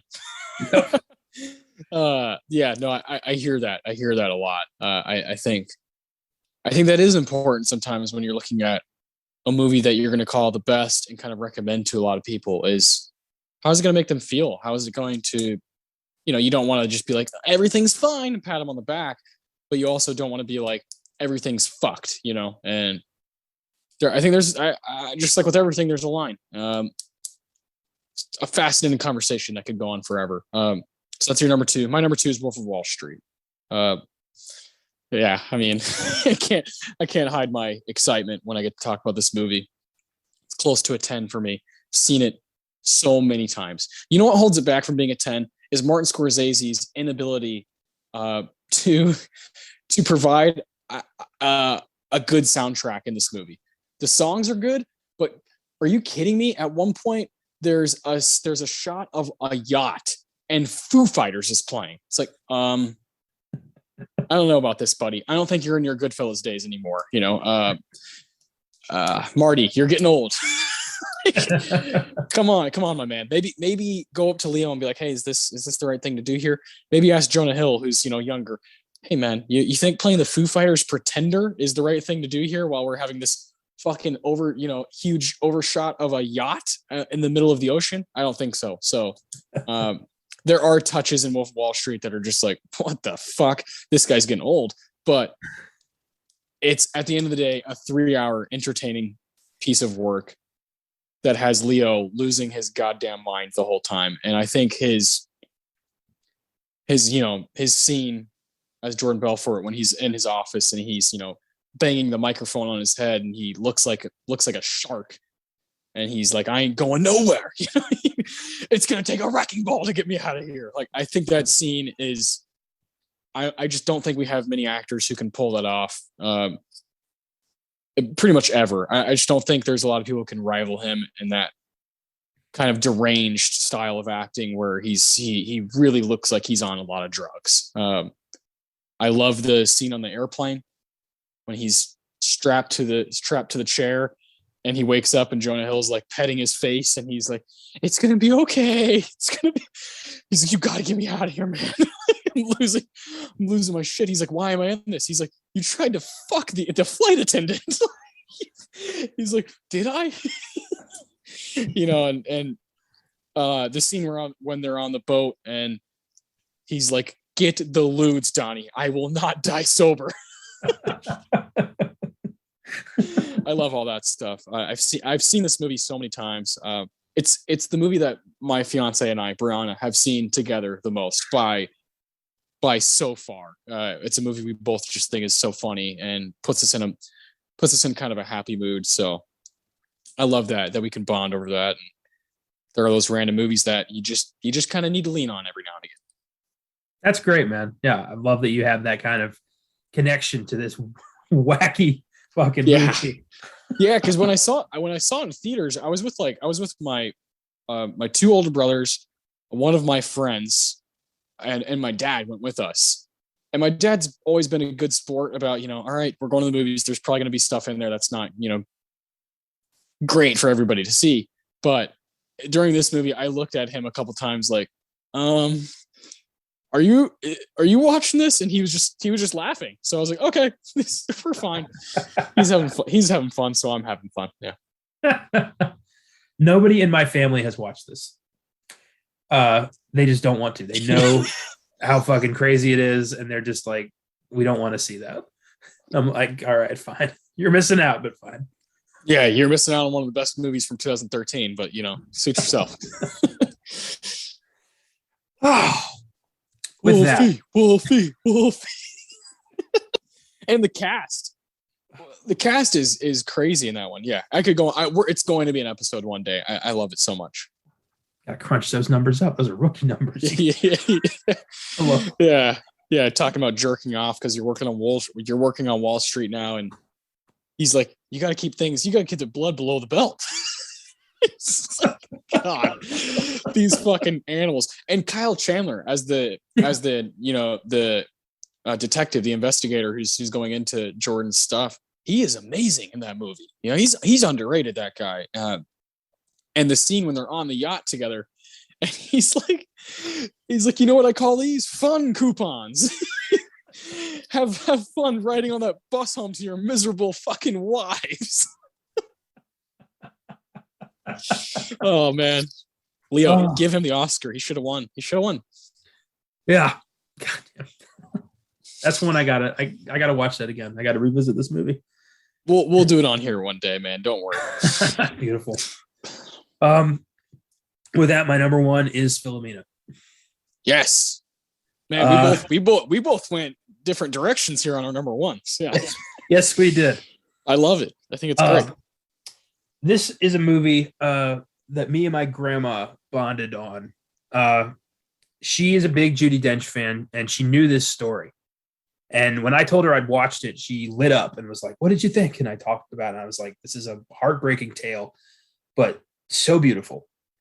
About one woman's endless quest to find out what happened to her son, who was taken away from her as a baby by the psycho nuns she was forced to live with, who punished her for having a child out of wedlock. So they took the baby away from her and never told her what happened to it, which is some sadistic shit to do to a human being. And Steve Coogan plays the writer who discovers his story and helps Philomena try to find her son. And of course, it's not, it doesn't end up the way everybody expects. It's a dark finale, but you get the sense that she's going to be okay. She got closure, and she's just so optimistic and upbeat about the whole thing. She trusts in her faith and in, the life that she's led. And it's just, how do you not find comfort in that? It's such a beautiful story of human endurance. Endurance. And I just think it got overlooked. And I would have loved to have seen this beautiful little story come home with a Best Picture win. God, I love that, man. That's really cool. It makes me want to rewatch it, just kind of your passion for it is really cool. And that's some of the best kind of stories to tell are, you mentioned the best word to describe it is endurance. That sometimes the only thing to do or the best thing to do is just put your next foot forward and keep it moving, because sometimes if you give into fucking Solomon says in 12 Years a Slave, you give into despair, like you're fucked. You are fucked. Yeah. And that can be applicable to a lot of situations. And with Philomena, it's this small feeling film, which I love. It doesn't need a whole lot going for it. It's just a good enough story to get by, good enough performances to get by. And I love that. Yeah, man. I love hope. I love when people can be faced with the darkest shit and still find a way to fight through it because something is keeping them alive. Something is keeping them going. It's powerful. It's the most powerful thing you can have. Yeah. Yeah. Wonderful. Yeah. Well said, man. I love that. Yeah. I like that we both went a route that was like real personal. And for me, it's her. Spike Jonze, her. I adore this movie. It is, you mentioned earlier, very hard to sell to people. It's about none other than Joaquin Phoenix, who wasn't nominated, and that just feels really silly. I was waiting to kind of mention him when we were talking about the Best Actor category to talk about it now. He was nominated the year before for The Master. It's like, okay, but why not this? I don't like when they do that, when it's like directly right after a year later, he does something just as good. And so different. He's showing his range with those two movies. And it's about him falling in love with a artificially intelligent, voice, virtual assistant voice, by Scarlett Johansson. And it's not so much that plainly that like, oh, you like that one? That one's really weird. It's more the writing from Spike Jonze and the delivery from Spike Jonze that I admire with all of my heart. And I think it takes a special kind of fan to really latch onto this one, because you do have to get over that the plot is what it is. But I like when movies are, what else is like this, like there's nothing else to really compare to it. Her is in its own category. And I love that about it. I respect movies that do that and do it well. It's labeled as like a sci-fi romantic comedy. Like, fuck yeah, like sign me up for that. Cause it's in the near future, LA looks different, but it's not very crazy, So I just think it does really well on all those fronts, the production design, the costume design, all those things. It's kind of this modern touch on Los Angeles, uber modern touch on Los Angeles. And I think that's really, it was filmed there on location. A lot of stuff was, built by this team, by this production team. And I've read a lot about this movie, and Spike Jonze went to great lengths to make sure that this looked the way it did. And I love it. And I have to mention one of my kind of artistic inspirations, and someone that I look up to, and I didn't realize he looked up to me till, in the past couple of years, is one of my friends, Matt Stepter. And he's a few years older than me, but he's like, you don't realize, there's a lot of stuff that you've seen, a lot of stuff that you like, that you just fucking attack it. And he's like, I admire that about you. And I'm like, well, I admired that about you when I was younger, because he's my older brother's friend. And I remember when he saw this movie in theaters, he said, that's my favorite piece of art ever. And I was like, I have to see this, because this guy fucking admired the shit out of it, and I was like, okay, I feel like I understood him more. And that's one of my favorite things about movies ever since I've seen Her, is when someone loves something, and maybe you've already seen it or listened to it or looked at it, if you hear their passion for it and then you watch it again, it speaks volumes. So I'm going to do that with Philomena, because I hear your passion for it. And I think that's one of the best things we can do with movies, is share them with each other. Even if you've already seen it, you might feel differently about it. And I learned that with Her. I learned that with Matt Stepter back when I was 18 years old. And I was like, whoa, like art really can impact someone that strongly where it bleeds over to me. That's cool. Like, that's something I want to be a part of every fucking day. That's why I'm on Letterboxd. That's why I hang out with you and talk to you about movies. That's why I am fascinated by Caleb and Josh and their admiration for horror movies. Hearing them talk about it makes me want to see it again or watch it for the first time. And that's the best feeling in the world. That's fucking beautiful, man. I love that. That's powerful. I totally get that. I've experienced that many times on this show through you, man. I will definitely watch Her again and see if anything pops a little bit more. Yeah, and I'll watch Philomena, because I'm sure I'll be thinking about you and your grandma. That's great. Yeah, we definitely went opposite directions, but ended up in a very similar place. Yeah, I think so. I think we have some similarities here. We both have American Hustle last, and we both went real personal there at the end. And we have, what was your number 3? My number 3 was The Wolf of Wall Street, and my number 3 is 12 Years a Slave, and my 2 is Wolf of Wall Street. So we flipped those. Yeah. Your number 8, Nebraska? Gravity. My number 8 is Captain Phillips. Your number 7? Nebraska. Same here. My number 6 is Philomena, and your 6 was Her. Yeah, that's crazy. What the fuck? And then number 5, mine was Dallas Buyers Club. Captain Phillips.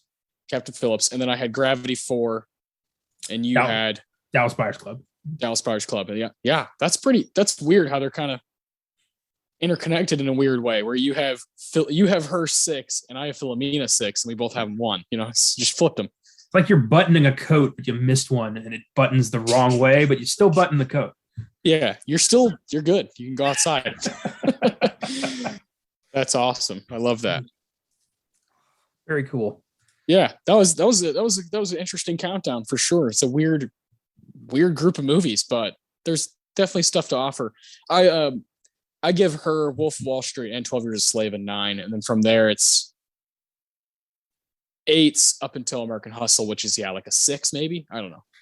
American Hustle and Gravity both get 7s. Everything else has an 8. I like that. That's good. Nice and clean. So Philomena, what holds it back from being higher? What from being a 9? I know that's a special place for you to go. Yeah. I don't really know, but I'm sure once I watch it again, I'll find out. Yeah. And how many times have you seen it? Just once. Just that once. That's how powerful. Yeah. I love that. That's cool as hell. Yeah. I think I'll watch it again just to see what it does to me again. There's some movies I want to go back in and be like, what am I going to feel this time? Oh yeah. Fucking A, man. I love rewatching stuff just as much as I love watching something for the first time. Rewatching something, it can take you to these great heights where you really need that second watch to properly, you're either revalidating everything you thought, or you're tearing some of it down and realizing, oh shit, I was wrong. Yep. And that's one of the best things you can do as like as someone who wants to critique something and someone who wants to talk about stuff on a podcast. You have to be able to you have to be able to peel the layers, and that's huge. I think that's why we both try really hard. This is a different scenario. When it's 9 movies, it's pretty hard to watch them all. But when it's something like 2007, we both took it upon ourselves, like we need to rewatch and watch all of these. And no matter how much time has taken in between. And that will always be the case. When we have 5 movies, we're both going to pretty much rewatch them or watch them for the first time, no matter what. When it's these more recent years, and then those years way back in the day when it was, 9, 10, whatever, it's just hard. It's daunting. It's like, oh, fuck. How am I going to fit all these movies in with all the other stuff I watch? Yeah, man. It's hard sometimes juggling all these, a lot of work on the show and grad school and social life. It's tough, man. It's really tough, but we make it work.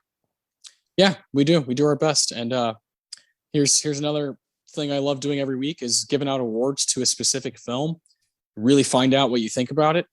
And with 12 Years a Slave, we're going to be giving out our Tarantino Award for Best Quote. We're going to be giving out the Ennio Morricone Award for Best Music Moment.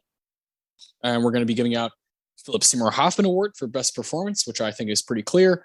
And then we're going to give out the Roger Deakins Award for Best Scene of the movie. So take it away with your Tarantino. I have 2 lines, one from Edwin Epps and one from Bass. There's a line when the caterpillars tear down Edwin Epps' crop. And he has a moment of like Christian self-reflection. And he says to himself, what have I done that God hates me so? And I wanted to reach through my screen and throttle this motherfucker. Like, it doesn't even occur to him as a sin, as something bad. Like, it's completely a blind spot to him. And all these Southern sons of bitches. It baffles me, man. Yeah, baffles is definitely the right word there. But it's it's purposely put there by John Ridley, by Steve McQueen, to just be like, this guy thinks what he's doing is right. It's not even that it's right. It's that it's just part of the world. Like, he doesn't consider it right or wrong. It's just his property. Yeah. And he says other stuff to Bass where you're like, oh my God, this guy's so delusional, he's so wrapped up in it. It's fucking scary. And the scariest part is that he was not one of the odd ducks. That was the norm of the American slave owner, was that kind of sadistic shit.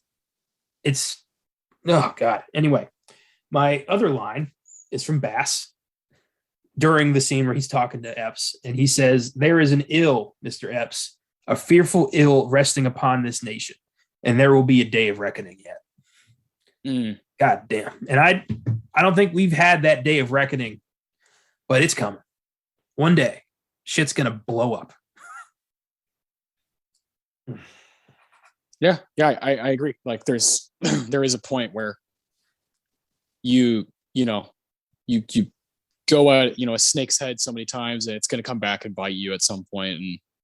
And I always go back to one of my favorite movie lines of all time is from Philip Baker Hall in Magnolia, when he says, we're through with the past, but the past ain't through with us, and that's just the truth with stuff like this, just the truth. And you can't just poke the bear over and over and over without some kind of reaction. And I think you and I, the age we're in, we're witnessing some of it. We're witnessing people saying like, no, I'm fucking tired of being treated this way, and doing something about it. So it's a crazy time to be alive, but also sometimes I've like invigorating and beautiful to see people standing up for what they believe in. And I love that. I love that about this country. It's also what's scary about it, It's hard peeling back the layers of propaganda and whitewashing that we've been fed our whole lives and seeing the real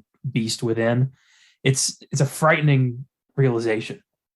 and then to kind of have to reevaluate the way you see the world based on what you're now realizing. It's tough, and it makes you disillusioned at times. It makes you upset at times, but ultimately you have to reconcile it with the way you live your life and do what you can to be a better person. Gosh, man.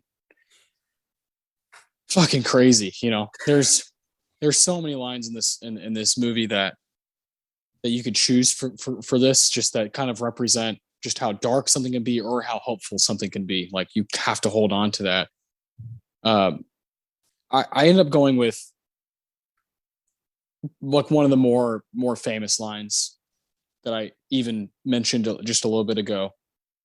And it's when Eliza and Solomon are bought at the same time by Ford, played by Benedict Cumberbatch.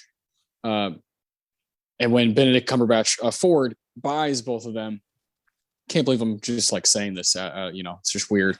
Yeah. When he buys them from, I can't remember Paul Body's character's name. I can't remember. It escapes me.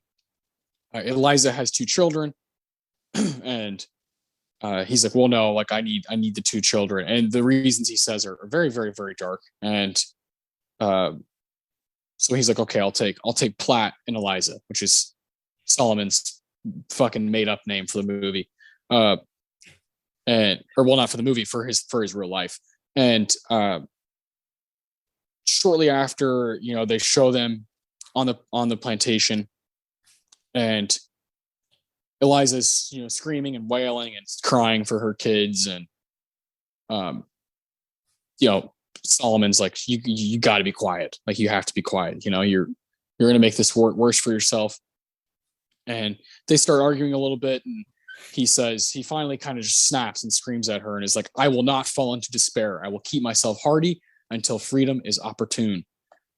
And I always that's kind of like a tagline for the movie, right? For Solomon's character, that he's a guy who's been free before, and he's so determined to get back to that place. For Eliza and for a lot of these these people, this is their reality. This is what's happening. This is going to be their life. But for him, this is again going back to what we talked about at the very beginning of the episode, where he's kind of quote unquote our hero, and the guy who's like, no, he's got to get back to that place. And his mindset is so much different than everybody else. You know, there is a despair. There is like a acceptance of just being fucked. You know, this is just what's happening. And he's like, no, I'm going to get out of this. And that difference between him and the other slaves he's around is really, really crazy to think about. And kind of what the movie hinges upon is his desire to get back to what he once was. Well, you know, to have, you know, be born a free man and to have it ripped away from you is, I can't fathom it. I can't understand ever having that happen.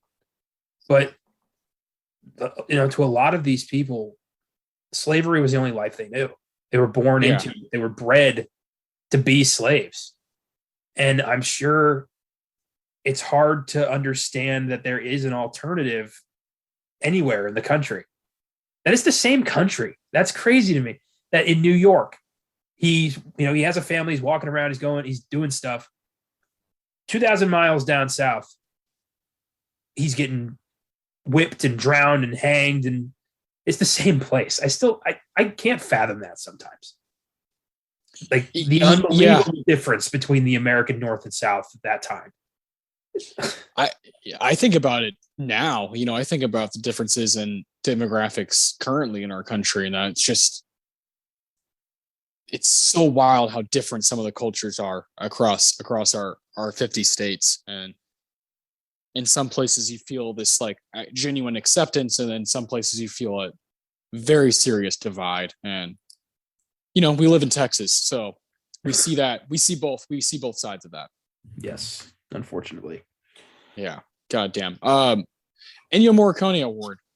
Yeah, This was actually really tough for me to choose. I thought there were some incredible pieces of music in this movie. Yeah, the score is brilliant. I mean, yeah, it's Mr. Zimmer, so There it is. I knew what it was the moment it happened. It's the initial boat ride to Georgia. Okay. The foreboding, the terror, the horror. It's a horror score in that moment. It's Solomon being captured and taken to hell itself. It is an absolutely terrifying bit of music and just puts you in the mindset of absolute horror. God, yeah, I know exactly what you're talking about. Hans Zimmer is so good at transporting you. Yes. As a viewer, properly transporting you as a viewer from not knowing, from the unknown to dark, like fast.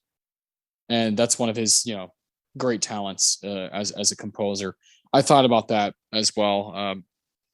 Ultimately, I went with another different piece of score, just titled Solomon, which plays a few times throughout the movie. It's kind of like the theme of the movie, and it's anytime Solomon is like his gears are really grinding, and he's really thinking about. In particular, my favorite bit is when he's writing the letter, and he has this like small glimmer of hope, like, okay, if this can get to these people that know me and know who I am, and can, maybe I'll get rescued. Of course, that gets fucked up. But it happens like 4 or 5 times where this piece of score drops, and you're just kind of like, okay, Solomon's making a move here. He's not giving up hope, which is crazy because a lot of people would just give up and die, and he does not. He does not. And I was between that Solomon track, and then I was thinking about when the slaves break out and singing "Roll, Jordan, Roll," which is just a very powerful moment of him. Specifically, when you're watching Solomon, he doesn't sing at first, and then he joins in, and he's kind of like,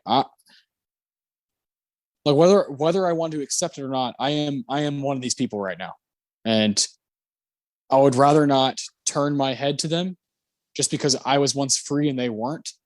I'm going to be on their team. I'm going to be a participant here, and that's a real powerful scene that can be interpreted in a lot of ways. It was between those two for me, but I ultimately went with Solomon. Hans Zimmer, well fucking done. This is one of his movies that I don't think people realize he did the score. Yeah. But God, it's powerful. That scene you were talking about, I initially read that as they broke up, as he accepts his lot in life, like this is it. Yeah, I'm a slave. Yeah, this is what I'm doing. Yeah. Christ, man. Yeah, no, it's definitely a tough one to figure out, because he looks around for a minute and he starts singing "Roll, Jordan, Roll," and you're like, oh boy, how is he? What is he really thinking right now? Has he given up hope, or is he just going to be with his brothers and sisters right here? I don't know. Fucking tough, yeah, fucking tough. That's why I almost chose it, because it's got a lot of stuff around it. The Philip Seymour Hoffman Award. Who do you got? This was hard. And as much as I don't like giving credit to the White Devil, I have to give this to Michael Fassbender. Okay. Yeah, I can't do it.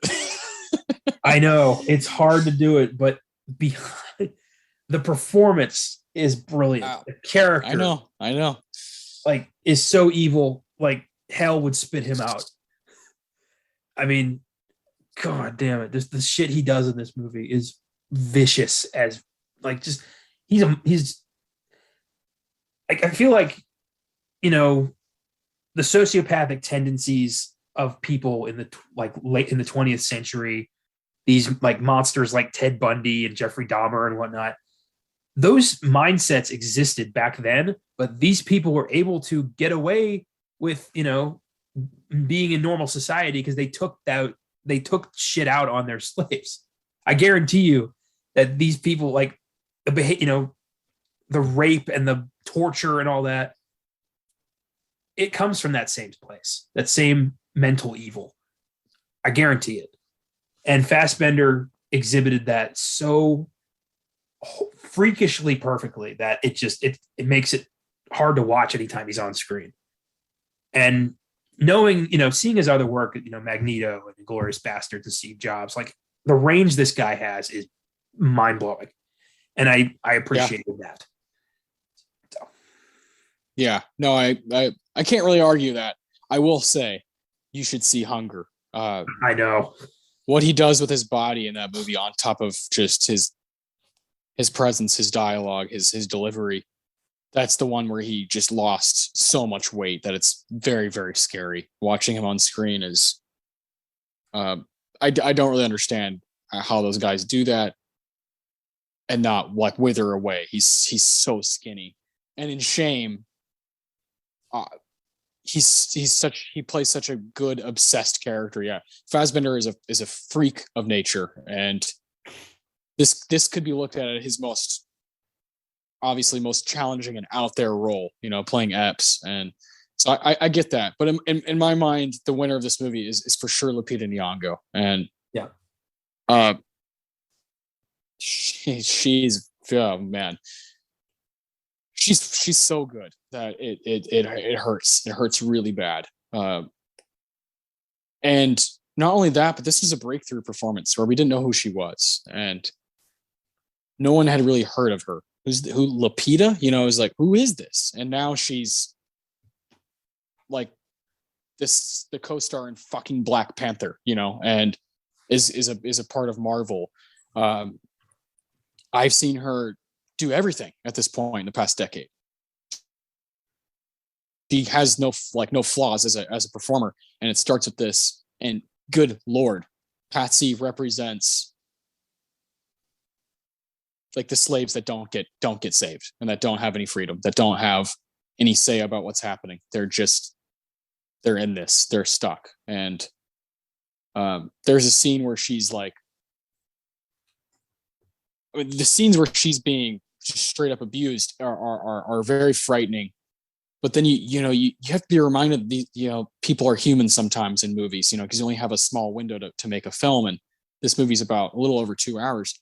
There's a scene where she's like making dolls with her feet, using string, using grass and whatnot, and watching her do that, and she's humming, and you're like, man, just there's somewhere in there is an inner child that wants to just like run and do what normal people do. And those are the little reminders that I think movies need sometimes. And I think Lupita does the best job in this movie of reminding you over and over that this is a story about people and about our history. And goddamn, she deserved that Oscar. So I'm really glad she got it. But Chiwetel as well. He carries the film. He is the star. He plays Solomon. He plays Platt. So yeah, I guess I said this one's easy to me, but really those three, Fassbender, Chiwetel, and Lupita, are on a field of their own, just fucking putting on a clinic. So crazy, man. Gosh, the Roger Deakins Award. This is tough, because there's not really a scene that's the best. It's really most impactful, I would say. Yeah. It's not really like, oh, this was great. It's more like, what was the most powerful, the most impactful, the most kind of mind-blowing from a filmmaking standpoint. I wrote it down immediately. As soon as I started the movie, I knew what it was going to be. It's the scene where Solomon is finally rescued, because you finally get a reprieve from this nightmare.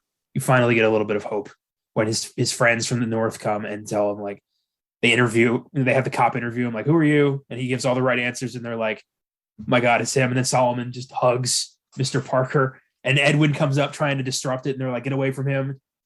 I just love seeing them, tell Edwin to fuck off as they're getting Solomon home. It's like, oh, you breathe a sigh of relief. You're like, it's like we all get to go home. Yeah. God, it's so tough watching him say bye to Patsy. It's like, oh, Jesus, man.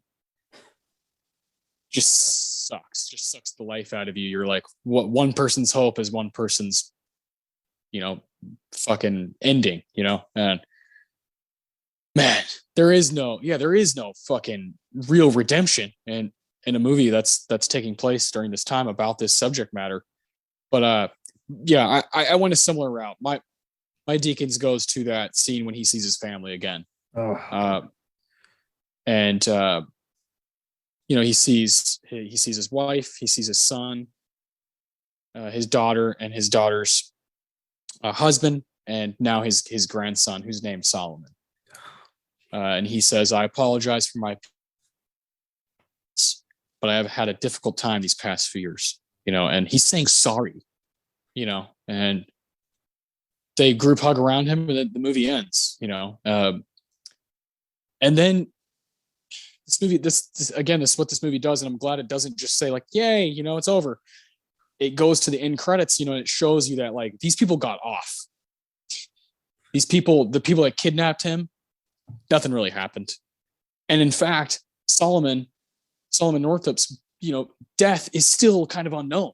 And, still who knows what really happened to this guy in the last few years of his life. It's like, it's just not a movie that's going to make you feel good at all, which is partly the point. And I'm glad we've talked about this movie today. I think it is going to happen because yes, it's a winner, but I also think it was going to happen because, it's good to have uncomfortable conversations sometimes. And 12 Years a Slave provides difficult conversations. So thank you, man, for going down this tough road with me. It was fun ranking the movies. It was fun talking about the ceremony, but 12 Years a Slave is a tough one. Again, it's on HBO Max. If feel like checking it out, I totally understand. If not, that's not anyone. I'm not holding that against anybody. Oh man, yeah, you could pass, but I do think you'll learn something if you do watch it. But just be prepared for what you're going into. Yeah, and do what you got to do to you got to talk to somebody about it right after. I would get that too. It's one of those. It's one of those tough films of recent history. Craziness. Next week we will be doing another heavy hitter. Not as tough, but still got some shit in it that we're definitely going to be talking about and going to be going down some interesting paths. We're going to be talking about 1989's Do the Right Thing next week. Spike Lee's masterpiece, a film that definitely should have, made some noise in the Best Picture group. So I'm excited to finally talk about it. We've mentioned this movie 1,000 times on this show. I feel like it's right to just go ahead and do it. Talk about Lee. We might do a top 5 Spike Lee. I don't know. We'll figure something out to do for that episode. Have some fun. One of the greatest, American filmmakers ever. So that's gonna be really cool. But also this week on sneak preview tomorrow, I believe you guys are gonna be talking about a few things. Is that right? Yeah, we're gonna be doing 4 movies. Most of our time being split between Uncharted and the new Texas Chainsaw Massacre. Okay, very nice. Yeah. You've already watched those? Yes, I have. So tomorrow, are you going to be having fun, or are you going to be kind of talking shit? We're going to be having fun. Texas Chainsaw was my palate cleanser for 12 Years a Slave. That's where I'm at in life now. And this was a fun fucking movie because we get to see Leatherface fuck up a bunch of millennial assholes. So buckle up. It's a blast. That's good. And Uncharted, you like that? I did like Uncharted. I didn't think I would, but any fan of the game is going to get a kick out of this. It's a fun movie. That's good. I liked the game. I never really played it. I watched my brother play it because that's how it was. That's how it was for me. Okay, cool. And then on Filmgazm, actually going to be really cool. First time Filmgazm fellas. My 2 older brothers, Adam and Jeremy, are going to have an episode where they're talking about D2, The Mighty Ducks, which is just a absolute classic in my family. We watched that movie so many times growing up, so I'm excited to hear my 2 brothers kind of hopefully join the Filmgazm rotation and kind of have some fun. And I know The Mighty Ducks is one they brought the pain on because that's a movie we all 3 are obsessed with. And then on Friday, Beyond the Bad, Death Wish 2018. Fuck yeah. Yeah, it took not even 10 episodes of Beyond the Bad before we started talking about Bruce Willis. Like, I get it. Yeah, the king of not giving a shit. Yeah, these days, the guy just wants to get paid. Oh man, I love that. Well, yeah, we got a really random, fun-filled week of Filmgazm production stuff going on. So give us a follow on social media, always at Filmgazm, and keep listening to our podcast. We'll see you guys later.